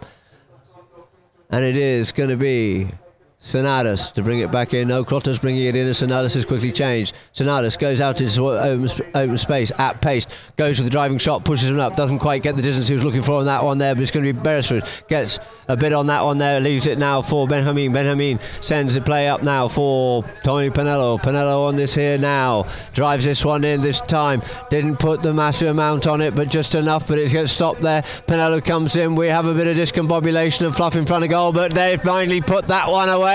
One goal all it is here now. Could you see who actually put that one away finally? Was it Beresford? Difficult to see from here, Adam. There was like 4 horses in the middle of the play, all running over the ball. I could have been also a horse that kicked it in, but to see who put it in is very tricky. Let's see on the replay here. We can see Beresford there getting marked with Crotto, and then it's Panelo that taps it, and yes, it's Beresford finally that puts that that long reach of Beresford. So back to the middle it is once again. Umpire line the two teams up, back of the line out it comes. Just skews off slightly now there for Sonadas. Sonadas comes with it here, tries to avoid the hook, can't avoid that hook once again there of Beresford. You really don't want to be taking him on. If he's in any hooking position he'll certainly get you. And it is Beresford up on the move here now, picks the ball up out of the air. The class of this young man here, the Irish Chileno, sends the ball towards the goal here now, going goal bound, gets ridden off out of it there by Sonadas, slips in nicely and takes it away across the face of his own goal mouth here. Does Santiago Sonadas laying the pony run well here, gets hooked off out of it once again. Manages to pick this ball up though, takes control of it, but it looks like it is going to be Tommy Pinello comes away with it, gets himself straightened up towards the goal mouth. He goes here now at pace, coming forward. Pinello coming forward, he's gone a little overshot it a little bit. Can he get to it in time to make the backhand? No, he can't. It just goes wide. Good attempt of Tommy Panello. They're playing really nice polo. They're going up and down from one side to the other one. They're not stopping at all. Different polo from the one that we watched in the first game. This game, these kids, they like to run. They go up and down everywhere. They don't stop. The other one was more like a thinking game. This is more like a, skill game. This is a great game. This should be a great game here. for sure. AM certainly aren't going to lie down and play a stagnant game. They're going to want to run it. They want to take the game to the UAE. And it's Nacho sends this one up here now for Alia, but it looks like Shaker Maith has just got the better offer on that ride off here now. Offers to take the ball forward, but unfortunately leaves it now for Alia. Tries to get back to the line, but unfortunately can't, because Beresford has just claimed the right there onto that one there. As Beresford comes forward, sends a driving shot, drives this one out forward, out towards the side there, towards the middle of the field for Pinello, being marked there by Sonaris. Comes off the pony, couldn't get onto. Who's first round onto that one there. We have a bit of an advantage we played on this one here. Let's see what the umpires say. Sonaris just got caught behind the saddle. Did he turn too quick in front of him, or did he just keep on riding into him? Let's see. We can see here in the replay, Sanada goes for the turn. They crash each other quite hardly in the back of it. Let's see what the umpires decide. Obviously, it wasn't a not very nice crash. I don't know who has the blame of there. I think we have a yellow card. Watching at the screen. I'm here with Sebastian watching at the screen as well, and the boys. Let's see what they decide. At the moment, Sandy's gone off the pitch to change that horse. I'm sure that if she's okay, we'll probably If you look at the momentum of the umpires, it's moving forward. Pinello should have pulled off out of that play. Had room, had space to do so, but didn't manage to do so, or opted not to do so, and crashed into the back of Sonaris. I believe he got a yellow card as well. And we have a penalty too. There's not been any messing around here. We're not having any rough riding out here. I think Peter Wright went for the yellow card and doled it out, quite rightly so too. Nowadays, you know, the welfare of the ponies is more important than anything. So as soon as somebody crashes a horse, even though that is obviously unintentional, because we all know these kids, they're all good friends and they play with each other pretty much all year round. But when it happens, there's an umpire to let them know that they have to keep an eye and make sure that they don't get their horses in danger, and is well punished. Imagine that they were behind the midfield and they brought them all the way to the 30 yards plus the yellow card. Exactly, it's a little bit of over-enthusiasm there that ended up causing the yellow card and the riding on into it. So, Sonaris has decided to go and change mallet, change the pony. Sure, the pony will be fine. There'll be a veterinary surgeon down there just to check the pony out to make sure it's all okay, trot it up, make sure there's no stiffness or anything like that. Although it was a bit of a crash behind the saddle. Could have been worse, but fortunately it wasn't. So Santi comes up to the play here now, on the 30-yard line. Comes up to it, puts it away. 2-1 it is here now to AM. 1 goal to the UAE. So back to the middle we'll be here now. Sure, that won't dent the confidence of Santi at all, and that's rest assured. He's been through thicker wars than that, and it's certainly not his first rodeo, so he knows exactly what's going on. 7-goal polo player, great talent, great ability. Amazing player with the stick, great stick work, and the ball gets bowled back into play. Back of the lineup, it gets picked up here by Tommy, gets his pocket picked there by Santi. Sees quick, Cotto comes in to keep Tommy off out of that play, giving Santi a little bit of luxury and space to make a decision and make a turning play. This time goes to the driving shot, gets underneath that one a little bit more than he probably would have liked to have done so, allowing Bencher to come back onto it for the UAE. Doesn't go to the backhand, takes it forward, yields off it, leaves it now for Beresford, setting up his player Bencher kept off out of it by Crotto. Crotto comes in with the backhand, nice clean backhand, no ricocheting off ponies. Some say coming off a pony's bad luck. It's not really, as the great St. Clair Hill said, it's just not such a good shot. Well, not quite how he put it. But the back play comes in here by Tommy. First two to goes. Pinello drives it up the middle of the field, ricochets off his own brother's pony, takes it up forward here this time, yields off it, leaves it for Beresford. Beresford goes with the driving shot. It's looking good, but I think he might have pushed it a little bit wide, and wide it goes. It was looking good from here to begin with, wasn't it? Very good shot from Tommy Beresford, very nice neck shot, and that's the end of the first checker with AM winning 2-1, and we are going to be back shortly with the beginning of the second checker.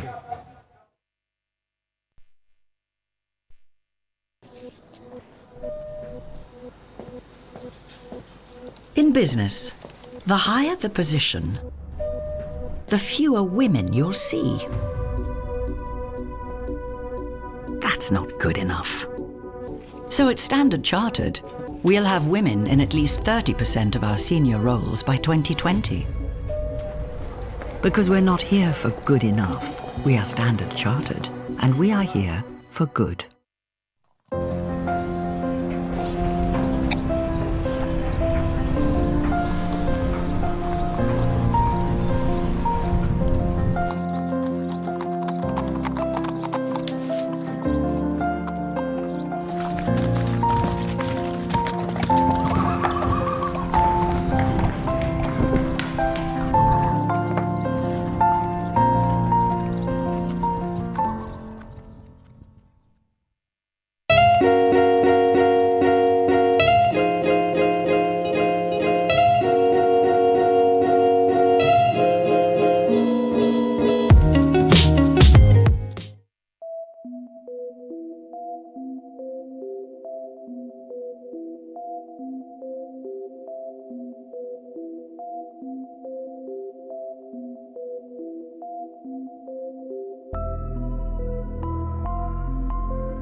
boy is Benny Hanna.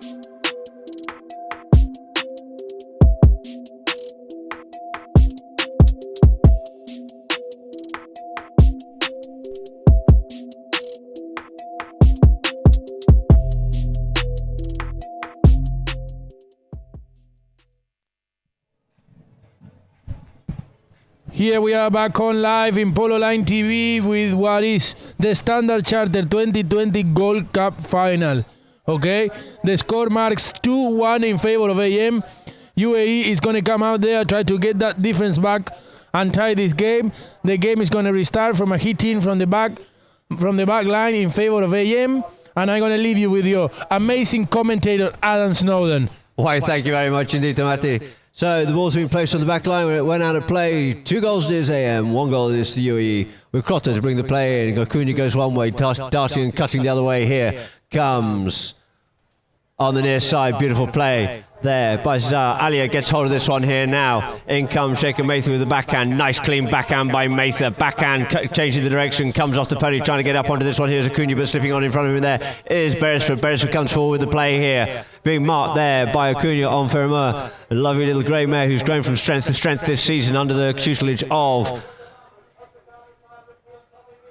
Sonatas, who's Beresford going goal bound. Beresford, Sonatas can't quite get that reach as Beresford reaches out in front and puts it away, leveling the scores up all the two. Line there it is. Acuna tries to get away with that one there, but it looks like it's going to be Benjamin Cavella. Sends a backhand, comes off the pony there, being flicked off out of the way there by Sonatas, feeding it up here now for Crotto. These boys are hungry, they're like butcher's dogs, working hard, get out on every single scrap they can get hold of. A lovely passing play. Look at Sonatas. Sonatas is going goal bound here now. Sonatas looking to cut this one in, gets the angle. Can he clear that one? It's sitting in that goal mouth. They hadn't made it quite yet. Looking for the angle. Try and get up onto that one then. We get a whistle on the play. We're looking for something. Is the flag going up? Has the whistle gone? Was he able to come in there and make the play? Ooh, the goal has been given. One of the umpires is coming back to the middle. Yep, it looks like it has been given. What a play between this blue team, Adam. They pass the ball to each other. If you see, with a little flick of the ball of Santi Cernadas, he passed the ball to Jacinto Crotto that took it all the way to almost 60 yards, but with the boards, and he hit a neck shot, 2 goal. Santi Cernadas was already coming along, managed to put that ball through, and in the last minute, Jacinto Crotto finished it off. So there it is, ball in. Tommy says, come on, I want a bite of this. And he sends this one up here now for Benjamin. Benjamin pursued there, gets hooked off out of it, but still managed to get possession, but goes deeper. Tries to play the backhand, couldn't quite get hold of that one there. And out over the back line it is. So we have a game on our hands here, ladies and gentlemen. 2 goals, it's the UAE. AM 3. The boys are going hard. They want to run hard at this game. They're not going to give an inch to either team. And it's good to see that EM are coming out guns a blazing, not being intimidated by the might of the UAE under the organisation of Lucas Monteverde. Crotto under the neck with this one here. Lovely shot out, but unfortunately got a little bit too much wood on that one there. And out over the boards it comes. Alia on little Baja was trying to get hold of it, but unfortunately it beat her out over the boards on the full. So the two teams will have to resume with a free hit here now in favour of UAE. Outside the 60 so he can tap it. Goes with the one tap, then goes with the driving shot, and oh, he just slices that one a bit, and wide it goes. Gets a bit of slice on that pony, just jinked him a little bit. Didn't quite get the true swing he was looking for, sliced it, and out wide it is. Aye, an opportunity gone a begging. So, once more, on the back line. Jacinto Crotto. Sonadas quickly changing, pulls it out here towards the hotel side. You've got Sonadas and Tommy. Sonadas comes in, he's off that one, leaves it now for Acuna. Acuna coming forward, but it's going to be Benjamin. Tommy comes up with this one. Quickly round onto that one. The first round onto it was going to be Sonadas, but it was Benjamin, puts that one out towards the middle field, back onto his own play, stops, turns quickly round. Look at the pony come round on that one there, sends it forward, tries to get that one up for Tommy, but Ali has established herself on it. The backhand changes direction, but enough for Mathan to come and pick this play up here now. Benja comes up onto it, drives this one up forward. There's no respite here whatsoever. You've got Tommy and Sonadas. It is Tommy gets a bump, but he managed to control it and just dribble this one through. Tap, and 3 goals it is. We're all levelled again. They were riding each other off quite hardly there, but fair in between the rules of the game. But Nothing that Cernadas could have done. Obviously, Tommy Panelo was very well mounted. His horse didn't give away. He managed to win that ride-off and put the ball through the post to level this game 3-3, 2 minutes 50 of the second checker. Some great riding there by both those players, but maybe a little bit of the horsepower of Tommy. So the two teams lining up once more. 3 goals it is, 2:37 on the clock, and the ball goes into play. Comes off the pony. Who's up onto this one first? And it is Jacinto Grotto once again. Grotto looks up, drives this one forward. He knows that man Cernadas, although playing at number 3, loves to run forward. Comes with the reverse neck shot, couldn't do it as he got the ride off there, but managed to regain possession once again. Opts come go himself. It looked like he was going to go inside at Dragons. He's got the pony to go up and around him. He goes with that reverse neck shot at a very acute angle, but unfortunately couldn't quite find the goals. He didn't leave himself a lot of a gap at goal, and it just goes wide. Wide it is. So the ball will be placed down in the back line here now for Tommy Beresford and the UAE to bring back into play. Benjamin, I think, quickly just changing mallets at that bottom end as well, as Tommy comes under the neck with this one here. Comes out with the play, steals that one away from Cernadas. Does Tommy Panelo, yields off it, leaves it now for Benja. Acuna comes into play, just has to turn, just has to yield off that. He tries to come forward. He had an opportunity to play, so therefore the umpires aren't going to blow the whistle. It says no, not giving fouls away today, I'm afraid, Tommy. I mean, Benja, you've got to actually work for it. You had the opportunity. He sends this one up beautifully up the middle of the field to try and get this one up for Tommy and Cernadas. Tommy and Cernadas coming on it. Cernadas couldn't quite get the clean backhand, so he yields off it and leaves it there for Jacinto. They're probably communicating with each other. Nice tail backhand in towards the middle of the field, but not quite enough, just enough for Tommy Beresford, the UAE, to come onto. Beresford coming forward. Beresford and Acuna. Acuna goes with a clearing shot out towards the boards, down towards the UAE camp, right down the corner there. The backhand sent back into the throws once again. First up onto this one here, and it looks like it's just gone wide. Nice little near side backhand in towards the middle of the field, but unfortunately not to the back of the D, just going out over the back line. So AM's Jacinto Grotto to bring this ball back into play. Jacinto taps it again, brings it up to his marker, pulls Benjamin in, comes under the neck, looks to feed this one up to Cernadas. He doesn't quite get the distance he was looking for on that one there, and the backhand comes in, looking to try and stab his brother, comes off the pony. Jacinto quickly round up onto this one here now, working hard, goes with the shot, keeps it short, doesn't go with the big long one. Oh, he gets a little bit of cane on that one there, allowing this ball to come for Benjamin. Benjamin looks to turn inside. Oh, Cernadas does so. Cernadas still poised, yields off it, realised he couldn't go through and past him, leaves it for Beresford up and over the top with that one there for Benja and Acuna. Benjamin coming forward with the play. Benjamin going with the next shot in towards the goal, comes off the pony, ricochets off out towards the side. Quickly, background onto this one here now. It is Cernadas. Cernadas settles the play down with Tommy, opens it up here now for Jacinto Grotto on the play. The first shooter's gone. Grotto settles over the play, drives it up, nice diamond-shaped pattern over the field, across here to Cernadas once again. Settles that pony once more, no tapping, no dribbling. Let's not mess around with this ball. Let's let the ball do the work and open this game up. Coming up onto it, Matha and Alia cancel each other out. Couldn't quite pick it up, but Grotto comes in here now. Grotto goes with a shot towards the goal and off the post, and through it is, and there it is in the last dying seconds. 4 goals it is now to AM, 3 goals to the UAE.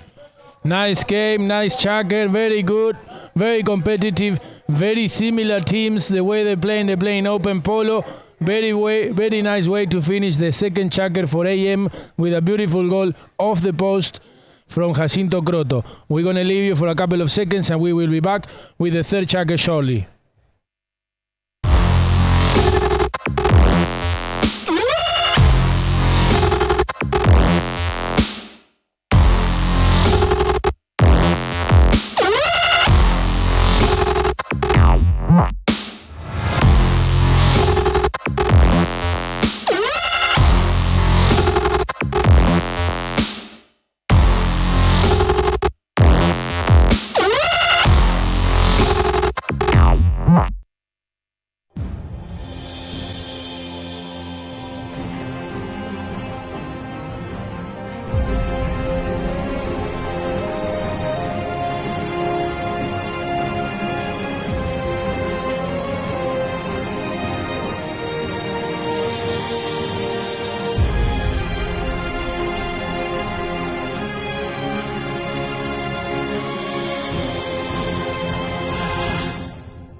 I don't wanna hear your fake tales of San Francisco echoing through the air.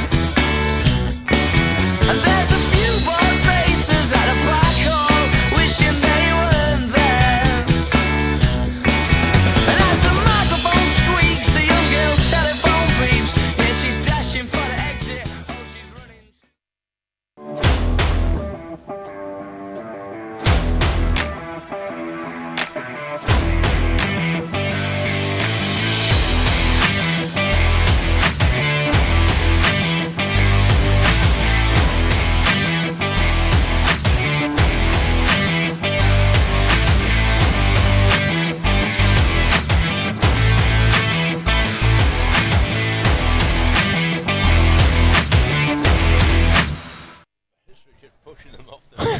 Welcome back, everybody. We can see the players getting ready to start this third checker.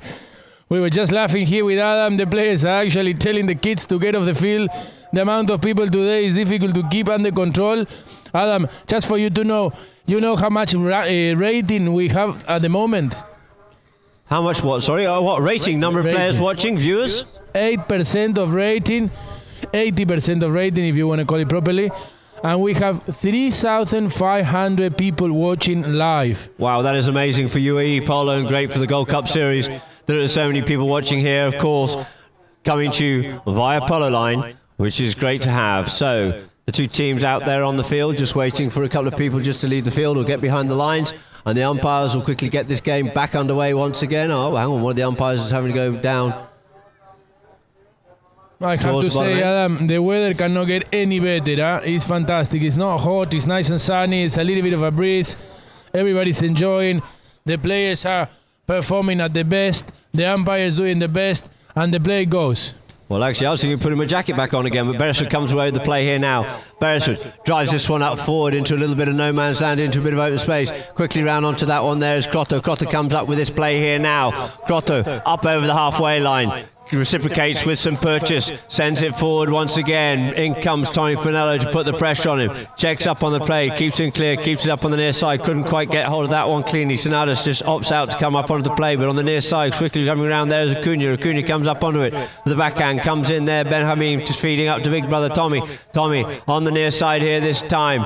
No bounce will deceive these boys as it comes up forward once again on the near side, being pressurised by Grotto, but he pushes it a bit wide. Beresford Zed clean up once again here for the UAE, gets called off. It leaves with Benka. Benka feeds it forward once again, but waiting there is Crotto. Crotto just keeps that one away just enough for Sonatas to come and pick up here, but in comes Benka. It is going to be Crotto comes up once again, just gets half hooked off out of it now. They're over the top of that one there, but quickly round up onto it there is Ben Hameen. Ben Hameen goes with a cut shot in towards the goal, and there it is, levelling up the scores here at the start of checker number 3. 4 goals all it is. 4 goals apiece. What a nice goal from Benja Panelo to get the equalizer on the scoreboard.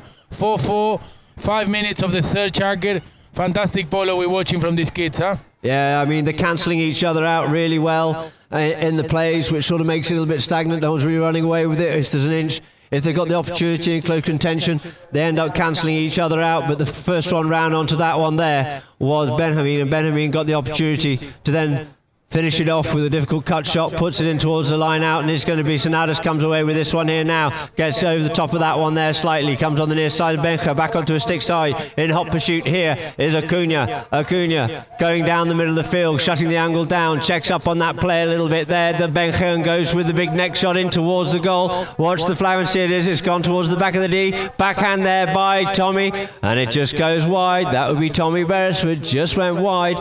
When the game opens up, we saw some lovely play by AM at the end. They were literally one-time plays. Diamond pattern across the field, one way, then the other way. But when it gets in close, these boys are marking each other so well that they're just cancelling each other a little bit. So the ball brought in here by Crotto once again, drives this one up into some space there for Sonatas, who loves to run just up to about the halfway line. He knows he's got Beresford on his near side, keeps this one going forward once again to try and get this on the near side if he can. He does push it in towards the middle of the field, but it looks like it's going to be Tommy Beresford comes to the near side, plays the near side backhand, cuts that one open. He's got a pair of Pinellos in there, but it's going to be Acuna sends the backhand for Crotto to try and pick up, trying to meet that one there with Benja. We have a whistle on the play.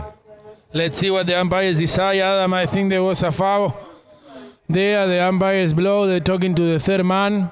Let's see if it's going to be a spot in favor of UAE. By the looks of it, I think that the Jacinto Crotto take the ball of the first play, but he ended up fouling the man in behind. So the umpire is giving a spot in favor of UAE. I mean, with it changing direction so quickly like that, sometimes difficult to know where somebody else is loitering behind, and sometimes it might be by good fortune rather than intention. So the ball's brought in by Beresford. Short one up there for Tommy Pinello. Tries to cut it out the play. Does Crotto. Gets up there for Benja. Benja and Sanadas. Benja and Sanadas going head to head on this one. Gets half ridden off out of it, but a little bit more. Alia gets a tickle onto that one there. Well played by her. Sent open there once again by Crotto. Crotto's backhand. Now to be picked up by Benjamin Pinello. Pinello drives this one up forward, tries to get this one up for Tommy this time. He's past the goals. Can he make the little cut backhand in towards the goal? He does, but the pressure's on all the time, but he manages it. He scores. He puts it away. He converts it. Lovely goal there by Tommy Pinello. Nice goal from Tommy Pinello. Little backhand under pressure. He managed to tap that ball backwards with a little bit of an angle. It was like an away back shot, if you want to call it. And it was a fantastic goal, and it's the first time on the game that UAE is on the lead for 1 goal. Well, I'm sure that AM are going to have something to say about this if they can, but nice moving open polo there. Sent up by Benjamin. Went a little bit past the goals, but nice goal under pressure by Tommy. Beresford sends this one up here now, trying to get up to Tommy. Good backhand there by Sanadas. Sanadas' backhand for Crotto. Reading each other well, but he goes over the top of that one there and leaves it now for Acuna. Acuna up on the play. Acuna, he's got to get past Beresford. Can't do, takes the hook. Benja sends the backhand out, perfectly placed there for Tommy. Tommy sends the diamond pattern similar to what we saw with AM earlier, sending it across the field. Goes with a one-time shot, looking to send this one up for Tommy. Wants to pick it up on the near side, can't, but it's picked up here now by Sanadas, clearing it up for AM Polo once again. Takes the ball in the air, comes forward. He's got to get past Beresford, cancelling each other out. Can't come in there, can Benja, but it is Acuna. Sends it up here now, but unkindly the ball just bounces out and hops over the boards as Sanadas is wanting to keep this momentum moving forward towards the goal. So the ball will be placed down here now for a free hit in favour of UAE. Just waiting for a little bit of distance there, and we get a whistle on the play. Looks like Crotto has a little bit of a problem, but I'm sure everything is all right in the long term, but all in the best interest. We just have a little bit of a break here, giving a free change for some players, as Crotto just chooses that maybe the pony's a little bit tired. He just had to work pretty hard just in those last couple of minutes, and we've opted for a quick change. But now we have the free hits from the line-outs. It normally keeps the game moving better, keeps it flowing a lot more. The guys have effectively 8 seconds. The umpires will call it out, drop a ball, and then the team who has the right for the free hit has the opportunity to keep this game moving forward nice and quickly. It stops the melees in the line-outs from the throw-ins from the boards, as we used to have historically. It's something that I actually trialled at the Berkshire about 15, 16 years ago, but unfortunately never took off, and then since then it has been adopted. I believe it's a great way to keep this game moving forward. So the ball will be dropped down here now as all the players are back on the field. We're looking at all the people across the field. Adam, we can see this like it used to be or happened already. It's a fashion show. Fantastic there. There's a catwalk. There's a lot of people on the lounges. It's full of people, crowded. So players called, and Beresford up on the play here now. Beresford taps it the once. Acuna waiting. Off goes Benja, puts it down the boards, comes off the pony of Acuna, trying to come onto it. Can't come in there, can the Pinello brothers. Clever little play. Pinello just looking to try and block that play slightly, but it was just taken off here now by Acuna. He read that one well, and the ball goes out over the boards. So once more, UAE have the opportunity for a free hit. Acuna's thinking that actually, to be honest with you, maybe it was a bit further down the field, or it came off his mallet. 2 mallets came together, but it looks like the ball travelled forward, so therefore it is in favour of UAE. Tommy comes up with this one here, drives that one forward, looking there for Sheikha Mather. Sheikha Mather being ridden off that beautifully there by Alia, leaving the ball now for Sonadas, goes with the cute neck shot, couldn't, but it's picked up beautifully by Alia. Lovely driving shot there by Sheikha Alia. What a little cracker it is going to be. Benja though to come and pick up. Benjamin picks up the play, turns it round. Kept off out of it there, as you see the crowd by Tommy. Goes with the driving shot in towards the goal. Can Beresford get the backhand? Can he get there in time? No, he just can't do so. So the score remains the same. 5 goals it is UAE, AM 4. Beautiful defending play from Sheikha Alia. She hits a little bit of a neck shot. First, she couldn't connect it properly, but the second neck shot was actually fantastic. She managed to put the ball away from the danger zone. Unlucky for her, Benja Panelo was very well prepared to receive that ball and turn it around. Managed to hit the ball. Obviously, somebody must have touched it on the way out, because now it's a safety 60 in favor of UAE. Exactly, and you have Tommy Beresford just lining this one up here now, looking to extend their lead. A very proficient penalty taker. He's got the 2 Pinellos just standing by this one.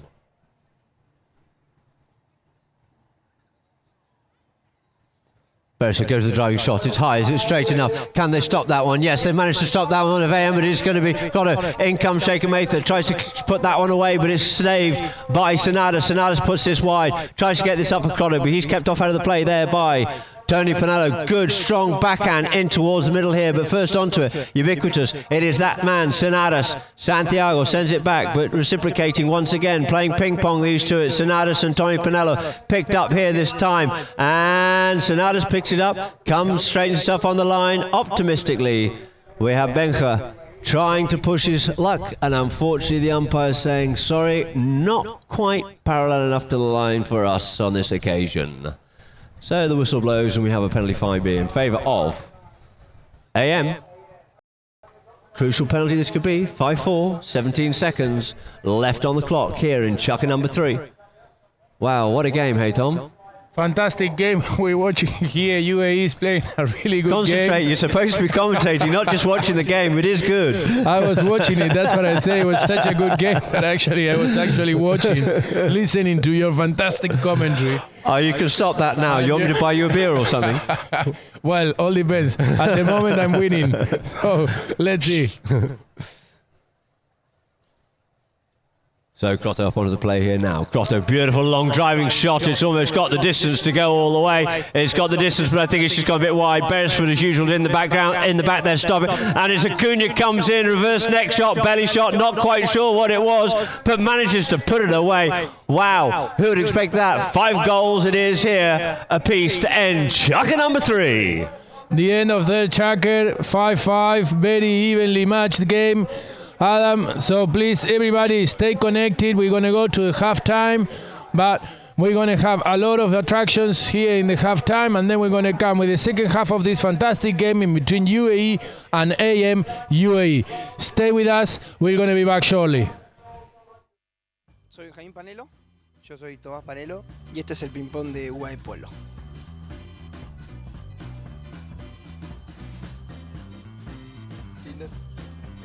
Sos un pajero. ¿Qué? Vos me dijiste que me vas a preguntar. No digas Tinder, boludo. Primero que no uso Tinder. El que usa Tinder es él. Instagram. ¿Es la Instagram? Sí, boludo. No, bueno. Bueno. Pero el Tinder va ahí nomás, Trabajar. Sí. Y sí, ¿qué le voy a decir que no?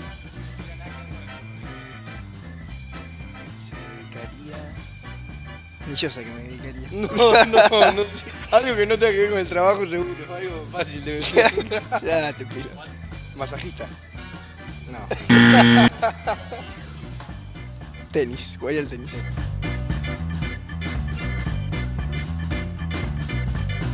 Dale. Tinder sin dudarlo. Es correcto. La segunda... Happen. Happen. Levantarse temprano. Incorrecto. Sí, incorrecto. ¿Puedo decir que es lo que me da más paja me da? Lavar la ropa de Benjamín. Lavar los platos y cocinar. Oreo. Crema americana. ¿Qué bola cero? Una gana de ganar tengo. ¿Qué bola cero? ¿Qué? Es Orio, para. ¿En serio? Dos preguntas picantes y se están, ¿no? Se pone la mejor ropa que tiene, se mira al espejo y empieza a cantar. Sí, le vamos a dar un 75% del punto. ¿Qué hace Benjamín? Es difícil. ¿Cantás en la ducha? De raro, a veces me desplayo. Sí, sí, creo me he estado bastantes veces en casa y se escuchan gritos de la ducha cantando. Y es verdad, boludo. Nos vimos juntos.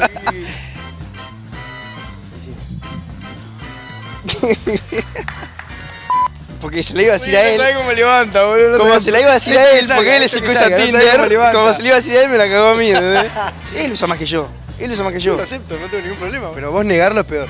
Yo no la uso, boludo. ¿Y qué no la uso todo el día así? Instagram. Ah, sí, boludo.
Welcome back, everybody. We're here again, of course, from Al Habtoor Polo Club for the second half of this final of the Gold Cup, Standard Charter, the Gold Cup Series.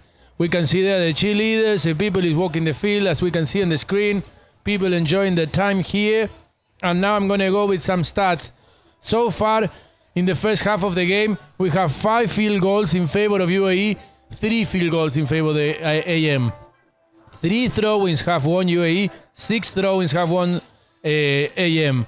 The fouls, 2 in favor of UAE, and this is quite remarkable. AM only fouled once so far. The other team, 2. For both teams to foul so little, it speaks very well of the level of polo that we're watching. Yellow cards, we only have 1 for that crash of Tommy Palelo that obviously was unlucky of him. He got the wrong line, but obviously, like we know, the crashing for the horse welfare is well punished, and that's why he has taken the yellow card. Penalties from the set distance, UAE have none, and AM has one and they scored it. Safety penalties, UAE has one and they missed, and AM have none. So those are the stats of the game. The score says 5-all. So it's a very competitive game. We're expecting the best for the last two checkers. Let's see who can stay and claim the cup as winners of the 2020 Standard Chartered Gold Cup. We're going to go to a little adverts and we will be back. Stay with us, that we have everything to come. The decision of these last two checkers to see who is the winner.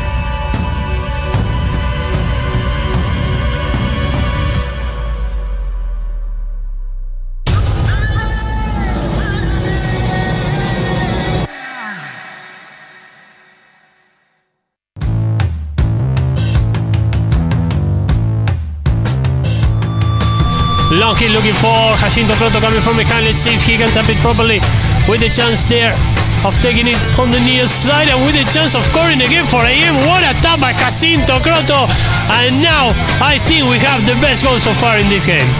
Qué golazo, Andrés. Fantastic goal from Jacinto Croto. Playing on the left, on the near side by Juan Jaureche. One more move by Juan Jaureche, now Benjamin Panelo with the chance of winning it for UAE. They get in the way, and now in the red zone, Tomás Panelo scoring for UAE, and they go back to the Dubai Gold Cup final. Tomás Panelo scoring, and now they will decide the title against AM on Friday.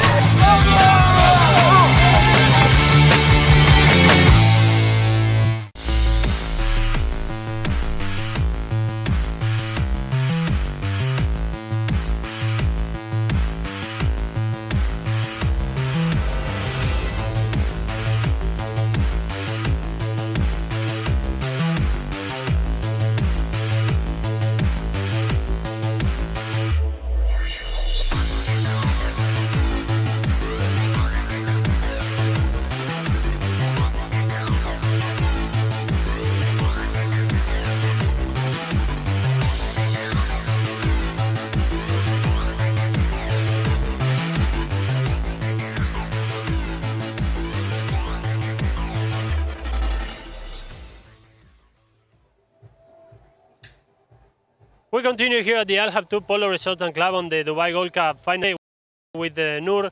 Well, Noor Abu Khadra from Green Gates. What an amazing season you have here playing the Gold Cup series. You're playing the Challenge Cup, and of course you're enjoying the Dubai Gold Cup final, right? Yes, I mean the final today, a beautiful day. It's sunny outside, and I mean, loving the season. The club is beautiful. We had a very nice Polo Masters Cup. Really enjoyed that, and hopefully we'll be able to play the Challenge Cup and do well in that and go on to England in the future. 5-5 so far in the first half. What are your bets for the second half in this final? Well, I mean, UAE is a very well-founded team. AM is the first season they play, but I'm rooting for AM, not going to lie. Sorry, UAE guys. Well, Noor, thank you very much. See you later and enjoy the final, man.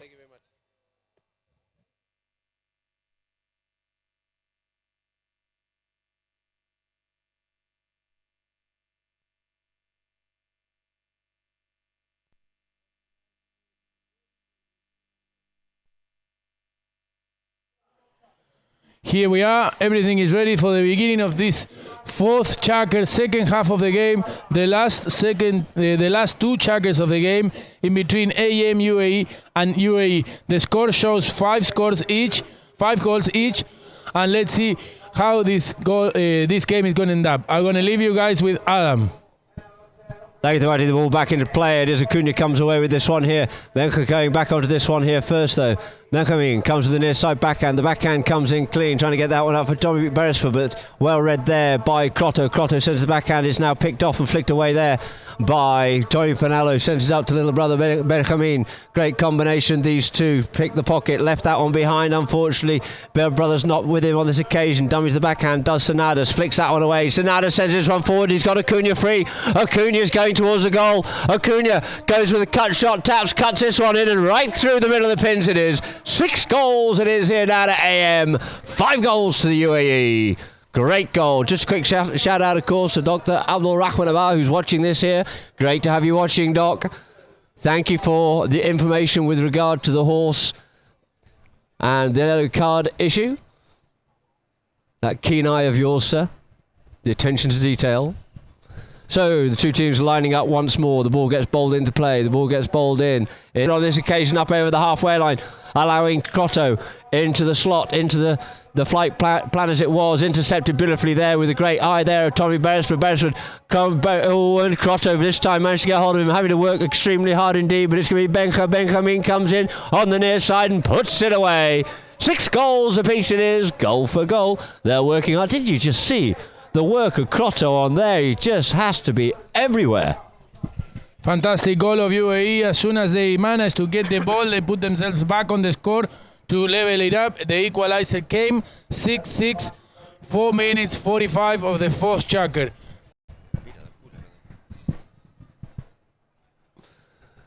So the two teams lining up once more. It is ball to be bowled back into play. There, umpire right skews off out of the line out here, trying to get up onto that was Acuna, but the side backhand comes in by Tommy. Tommy Pinello sets it up there for Beresford. Beresford up on the move here once again. Beresford out towards the boards. He's unmarked on this occasion. Across comes Sonadas, trying to put the pressure on him. He does. He unloads that ball, sends it up here. He's got Tommy out there in free space. Benja out in front as well. Benja up on the ball, plays the open backhand, trying to get that one out there, in there towards the goal. It gets saved there by Acuna. No, he couldn't quite get to it in time, and through it is. 2 quick goals back to back there. Beautiful play there by the UAE. Two brothers working so well together with a set-up play initially there by Tommy Beresford. So the score now is 7 goals to the UAE, 6 goals to AM. 2 quick back-to-back goals show quickly how it can turn around from being 1 in deficit to 1 in front. So once more, the two teams lining up here. Quickly changing his Sonadas once more. Splitting these ponies all the way through. Bowls the ball into play, out of the back of the line out, Benja. But it's going to be Sonadas on this near side on fresh legs out here. We love that fresh legs job for Sonadas. Sonadas avoids the hooking play there from Beresford, but he's pushed deep, comes up onto the near side, backhand comes in there, but couldn't quite get the backhand he was looking for. Comes forward again, Pinello this time gets the backhand comes in, turning play is Sonadas. Sonadas, unfortunately, he's taken off out of that play. He's now picked up there by Beresford. Beresford settles on it here now. Sends that ball up. Good driving shot. Sends it up. Tries to get that one up for Tommy, but it isn't. The backhand of Crotto comes off Tommy's pony. And it's Tommy coming forward here now. Got a bit of space and time. He knows he's got little brother in there behind him. Alia trying to work on Benja to keep him away. Pushing away. Does so. Oh, and Benja steals that one right from underneath the nose there. Oh, Shaker comes on the near side. Windmilling on this one here. Tries to get a hold of it. And it looks like they put the third one away to back to back. UAE coming out here with a vengeance here in chucker number 4. 3 quick goals back to back on that one there. I think Alia might have been a little bit upset by there. Benja reaching across, it looked like, in front of a pony to steal that one. But hey, what to do? 8 goals it is to UAE, 6 goals to AM. First checker, actually, Adam, that there's 2 goal difference in between these two teams. It's been very good, very evenly matched game so far, and UAE managed to take the difference of 2 goals. Very true indeed, and the ball gets back into play it is. The ball gets sent up the field. First back onto this one, looks like it is Beresford, sent it up forward, not taking any chances. You got Tommy flying down the middle of the field here. Sonadas trying to cover the pair of them there on that one there, and the ball just goes wide. You see Sonadas got caught there. He had Benjamin to cover, had Tommy coming up hard up the middle of the field here. He had to leave one to go to the other, but enough pressure. He had 2 men to take care of, and well within the capability there of Santiago Sonadas. Great pressure there to keep UAE at bay. In comes Jacinta. Jacinta comes away with his play here now. Gets his pocket picked on that one there. Gets attacked there by Benja, but it goes wide. Benjamin keeping sharp. I think Lucas has had a quick word with these two boys. And it's going to be Crotto to bring the ball back into play once again. Crotto on the play once more. Crotto taps it. Keeps Pinello honest. Nice driving shot there. Gets this up here for Sonadas. Sonadas takes it up on the near side, away there from Beresford, but it's going to be shaken Mather up onto the next play. Changes the direction of the flow of play, but as Acuna gets onto this one here first. Acuna being chased there by Benjamin. Acuna can't make the backhand, takes the hook. Little backhand comes in, but now it's Crotto. Crotto comes in on this one here. Reckons he gets interfered with, but Acuna keeps coming forward up onto this play. Acuna going goal bound. Acuna's got two men to beat, but the backhand comes in by Benja. Out into free space once again. Who's first round up onto this one here? It looks like it's going to be Tommy Pinello. Goes with a long driving cut shot, trying to get this one up there for Beresford. Beresford gets ridden off it by Crotto. Couldn't quite get the backhand he wanted, but it's been Benja. Oh, and he's over the top of that one too, leaving it there for Sonadas. I thought the UAE were away once again, but Sonadas settles things down, calms it down just momentarily. Drives this one up forward. It's 1-for-1 on the play here now, and it's going to be Acuna. He's got he's got Tommy in front. Comes off the back of the pony. Regathers possession once again. Comes back inside. Oh, and Shaker Mather picks up Acuna. Acuna checks up, makes a turning play in towards goal. Oblivious to him. Shaker Mather picked him up on that one there, turning straight across the front of the line in front of Her Highness. Very clever there out of Sheikha Mehta to establish herself on that line. She saw that Nacho Acuna was only going to turn to goal, and she managed to steal that foul. So it looks like Beresford's going to try and take the quick one whilst a couple of players are off changing, and we have Santiago back on the little grey mare.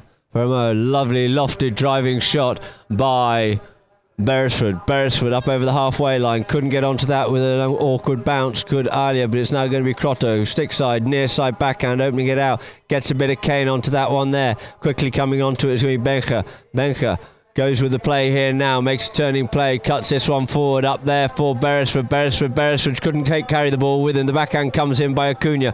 Acuna's backhand gets stopped and gets drilled away towards the goals. Misses, goes over the top of that one, clears it away here, does Santiago's ball. Out over the boards it is. And that's the first two that goes. Okay, guys, this is the end of the fourth checker. The score is 8-6 in favor of UAE, and I'm going to go down now with Andres, that he has a very known guest of the house, very good friend of ours. So I leave you guys with Andres and this new guest and this new interview.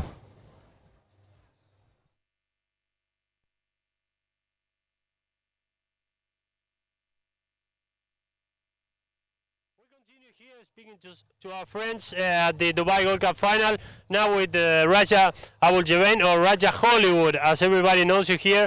Well, Raja, only one checker to go until the final, but you're also worried about something else, right?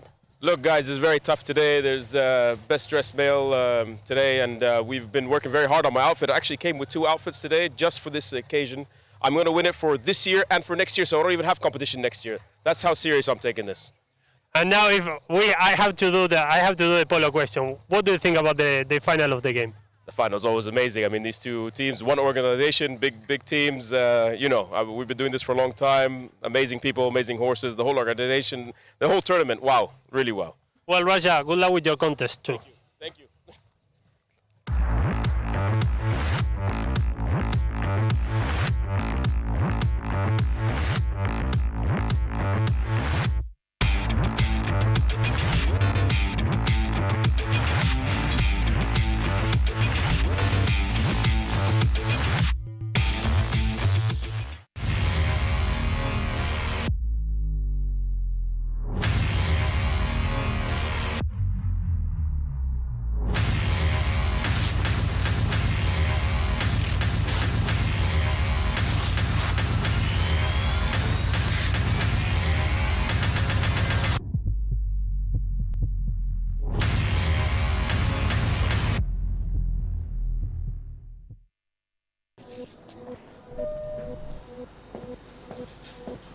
In business, the higher the position, the fewer women you'll see.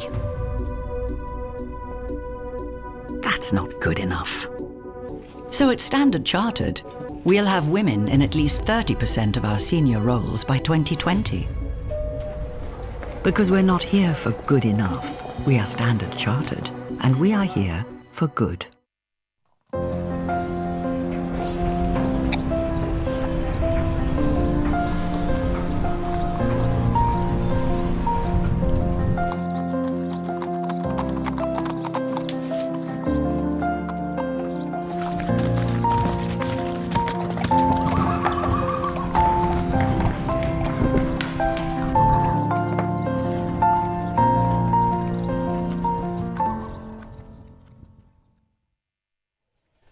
Welcome back, everybody, and we're here to start the last and final chapter of this Standard Chartered Gold Cup series. And the game is about to start, so I leave you with Adam Snowden. So Beresford with the penalty 6 comes in with this one here, makes a driving shot in towards the goal. It looks like that one's gone a little bit wide, and wide it is. Oh, these penalties, they've got to convert them. As it is, the 5th and possibly final chucker. Let's see what AM can do. Of course, if it is all tied, we will go for chucker number 6. Not on handicap off the stick. Crotter comes up with this one here. Drives that one out in towards the middle of the field here now for Acuna. Acuna settles on the play. He knows he's got Sonadas out there in front. Turns back inside of Pinello. Needs to make a clean shot to get this ball up. Does so. Connects well. Sends this up for Crotto. Sends it nicely across the field. Beresford couldn't quite pick that one up, but it is going to be Pinello. Leaves it for Benjamin. Benjamin comes up onto the play as Acuna was trying to turn around back onto the play. It is being pushed into that one there. Comes off onto it as Crotto, and we get a whistle on the play. The umpire, the players aren't quite convinced about which way this is going to go. UAE's convinced, and it looks like the way the umpires are moving, this is going to be a penalty in favour of the UAE.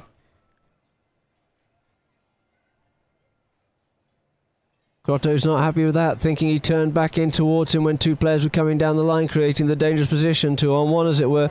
But no, the umpires have decided not the case, not going to be. We're going to have a penalty for a 60-yard penalty in favour of UAE for Tommy Beresford to extend that lead by one more goal, putting the pressure on AM. So retiring is AM. Beresford.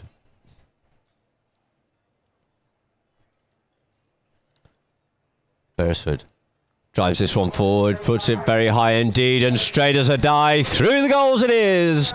Goal number 9 on the board for UAE. 9 goals it is, UAE. 6 goals to AM. So they certainly come out all guns a-blazing the second half of this match here. Have UAE, they went into the second half 1 down. Now they're 3 up. 9-6.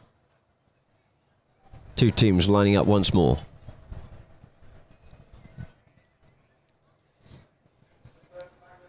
Ball bowled into play in the middle of the line. Now it is. Tommy Beresford comes away, gets it stolen off him on this occasion here now. Tries to come away with it here now. Does Crotto. Crotto gets interfered, puts that ball nicely underneath Beresford. This time drives it up here now for Acuna. Acuna's got a little bit of space here.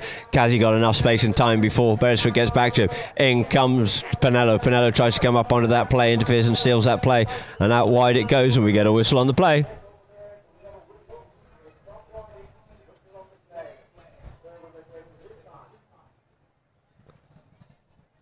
Let's see what the umpires decide there. I think the whistle has gone in favor of UAE by the looks of it. By the body language of the players. Yeah. I think you're looking right. I think they have stopped because Tommy Beresford got hit with the ball. Okay, that could be the first thing. I think actually that Santi was looking for something earlier on in that, but nothing came from it. But looks like as they were clearing the play, Beresford, quite rightly as you say, got hit by a ball. He's just smarting a little bit, so we'll be starting off with a roll in from the inside out, deep down in UAE territory. It's like we all remember the Silver Cup. Tommy had a rough and rugged game in that one there against Gantut, and the ball comes away. Beresford didn't bother him, put the white ball in front of him, and off he goes once again. Beresford just kept off out of that play there by Santiago Sonadas, keeping the pressure on him. Takes a turning play, comes round up onto it, gets away with that there to Sonadas. Sonadas checks up, turns in, possibly because Beresford was trying to manipulate the foul by checking and then accelerating up into the play. He pushes this one down, but probably pushes it a little bit too wide there does Santiago Sonadas, and it's cleared away here by the UAE, by Becher on the far side here on this occasion. Checks up on the play, comes back inside once more, leaves it behind for Benji. Benjamin sends the ball out in towards the middle of the field, trying to come onto this one here now is Tommy. Tommy there with Santiago. They're just going across the field, not quite gaining enough ground up and down at this point in time. Looking for a little bit more there. Santi yields off it, cancelling each other out. Leaves the ball here now for Beresford and Crotto. Beresford sends that one out into open space, letting the horses run. This is where UAE are looking to stretch AM at this stage of the game. Coming back onto it. Lovely play there, well covered there by Acuna, flicking it away for Santiago to come up onto this play, deep down into his own corner. Doesn't get given an inch or any space whatsoever, has to wait for his player, comes back in onto it, looks to try and steal it on the near side. There, De Becher unable to do so. It is Santiago Sonadas, takes his ball up here now, in behind Beresford, checks the pony up, keeps on coming forward once again. Santi controlling this play, checks up once more as the ball just deviates a little bit. Acuna coming back in to give a little bit of support once again. Just getting stopped in his play there. Tries to take on Beresford. Yields off. Leaves it now for Acuna. Goes up on the move. Leaves it. Crotto coming forward up onto this play. Crotto coming forward. He's got Becher in front of him, interfering with his play a little bit, but the umpire's whistle remains silent on this occasion. The backhand comes in. Quickly round onto it as Acuna. Acuna never given an inch as Tommy comes back onto him once more. Turns back inside. He's going to have to yield off it on this occasion here now and give it up for Crotto. And we get a whistle. Yeah, you well said it, Adam. He needs to give away. He needs to move. He take too long. He's delaying the game. So the umpires didn't hesitate. They blow the penalty in favor of AM. Let's see what they give. It looks like it's going to be a 40 yards in favor of AM. It's a chance to come back a little bit on the scoreboard to make this 9-7. Of course, there's 3 minutes 20 left of this last checker. They still have chances, but they shouldn't make any mistake. They should tidy up, squeeze the marking, and try to push back to see if they can come back on the score. Absolutely no opportunity for making mistakes here now. Every mistake will be punished, and therefore we have a penalty. A penalty 3, a 40-yard penalty in favour of AM. Very crucial penalty indeed this is. In fact, sorry, it wasn't Tommy who had to yield. It was actually Benjamin. The light's a little bit awkward at this time of the day from the hotel side, and it's going to be Santiago Sonadas. Santi coming around up onto the play here now.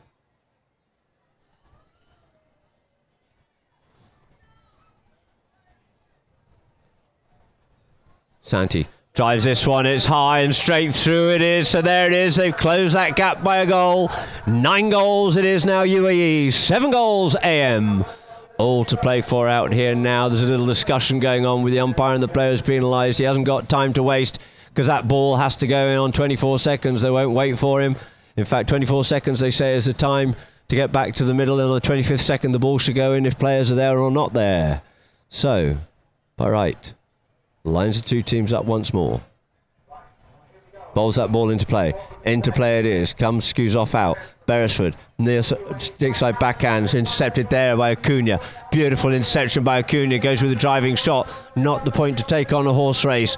And it is going to be Beresford back onto this one forward. Near side backhand, sends this one out underneath the horse's tail. First round onto this one here is going to be Crotto. Crotto near side backhand, sends it back in once more.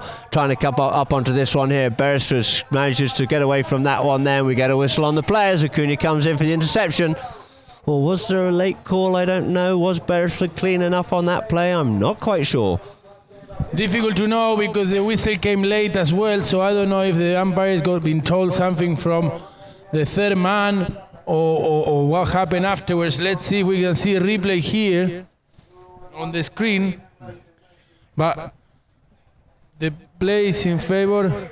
And it's a penalty in favour of AM from the 30-yard line. I think it might have been a bit of a late call or an instruction from the third man on this one here now. Beresford just jinked and jibbed across the line a little bit there with the pony as Sonadas was coming down hard on it. So, a great opportunity to get back within 1 goal and 3:21 on the clock. There's plenty of time left here now. If you think about it, a goal scored in 5 seconds. 25 seconds back to the middle, ball back in play, 30 seconds from the line out. If you get a clean line out and you manage to go from line out to goal, that's only a minute, plenty of time. So, Sonadas. Pressure. but it means nothing to Santiago Sonadas, and through the goals it is, within 1 goal once again. 9 goals it is UAE, 8 goals here to AM, getting themselves back into this game once more. We have a game now, Adam, in our hands. 1 goal difference, 3 minutes left. It's quite a lot of time. Let's see if they can win the throw-in and put the equalizer soon. So then it could be anybody's game. So far, I think that is anybody's game already, anyway. I think you're right. It is anybody's game already, the way they're going. I mean, it's never say die off the back of the line now. Here it comes, Sonadas on that near side. Picks his play up. Tommy's going with him. Looks to protect the ball. Keeps it on his near side. Pushes it wide. Comes up. Looks to see where his teammate is. Goes with a beautiful acute tail backhand to try and get that up for Cotto. But it was also equally well read there by Beresford. Beresford closes the play out. Puts it in the middle of the field for Tommy Pinello. Pinello with Acuna. Pinello, one-time play, gets hold of it, doesn't get hold of it cleanly, picks it up here on the near side. Acuna has to play catch-up now to try and get to him. And we have Pinello on an absolute flyer, but he hasn't even let the handbrake off here yet now. Oh, and he just comes off that one, just a little bit too relaxed on it, but is well covered and picked up here now by Beresford. Beresford just beating his man on that one, beats 2 men.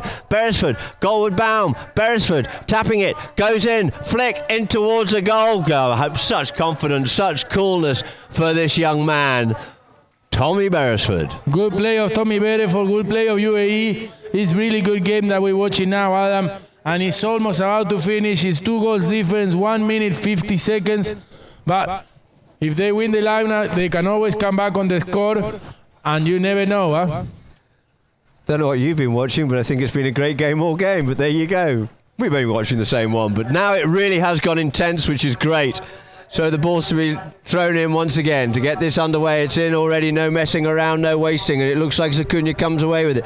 Acuna and Crotto. Crotto comes away this time. He gets blocked out of it there by Beresford. It looks like that ball has hopped out over the boards. They have no time to waste. They need to get that ball back. The ball is going to be in favor of UAE now. So it is Beresford. Beresford up on the play. Cunha waiting for him, looking to force him to make the play, does so, drives it, comes off the pony. It is going to be a Cunha here now. Cunha, what's he going to do with this one here? Looks to see where his players are, but it goes to Crotto. Didn't quite get the angle he was looking for to keep it away from Benka. Benka carries a nice near side backhand. First round onto this one here is going to be Tommy. You see that Sonadas couldn't go in onto that play. Sends a good one-time shot up here now. Beresford looking to pick this one up here. Avoids the hook there from Sonadas, and Beresford looking to repeat it down the other end. Comes up onto this one here. Gets hooked off out of it in the backhand. Comes in there by Sonadas. Sonadas' backhand. Sending Acuna back for it, but it looks like it's gone out over the back line. And the ball's placed down here now for AM to bring back in once more. We got 28 seconds left to go here. Sonadas brings it in from the back line himself. Sends a driving shot. Nice shot there by Sonadas. Brings it up to... Oh, and how cruel is that? Up over the boards once more. Frustration, frustration. Very unlucky for him. He's nothing left on the clock. The players are already shaking hands. It's 11 seconds left. Nothing to do. 2 goals difference. And we have a winner, Adam. We have a winner. The winner of the 2020 Standard Chartered Gold Cup final is UAE, the team of Sheikha Mehta, Benja Panello, Tommy Panello, and Tommy Beresford. They managed to take the Gold Cup on their shoulders and win it. Okay, fantastic. Congratulations to UAE. What a great game indeed. You just saw the 2 Sheikhs hugging each other.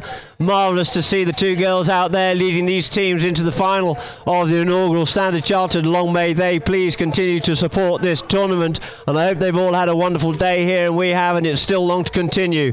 And I believe this is the 2nd year back-to-back that the UAE have won the Gold Cup. Fantastic. Yes, it's the 2nd year, Adam. You're totally right. Like always, you didn't miss a mistake. You're always so sharp. So now, I'm going to invite you, everybody, to come down here and watch the prize giving that is about to happen in any minute. As soon as the players they get back to their to get to their own pony lines, get off their horses, refresh a little bit. And for everybody that you want to follow the prize giving, you can follow it Instagram live through Instagram. And it will be live for all of you, and for all the ones that have been watching already, you can switch into Instagram and watch the prize giving live. Thank you very much, Tomati. As always, it's a pleasure. Adam, thank you very much for being with us. You're one of the best commentators I have worked with. Why, thank you, sir. I'm going to now I'm show you. going to have to buy the beer, evidently. Oh, by the way, we won. We won, yes. My team won, if we want to call it like that. But anyway, before we leave, I want to show you, Adam, what was the best 3 or 4 goals of this game, this amazing final we just managed to watch. That's the goal of Tommy Bereford when he cuts around and Santi Cernadas is trying to chase him, but he couldn't reach him, and Tommy Bereford in front of goal is lethal. He never miss a goal. Very good play there of Tommy Bereford, young player, 6-goal player. Then we have another pass of Benja Panelo. You see Tommy Panelo getting the write-off. Well done out of Santi Cernadas. Santi that cannot do anything about it, and then Tommy comes and tapping the ball in. Very, very good write-off in between them two. Tommy Panelo ends up with the upper hand, and he managed to squeeze that goal. This last one, I think, is the one of Jacinto Croto with a beautiful neck shot that bounced on the floor, hit the post, and comes in.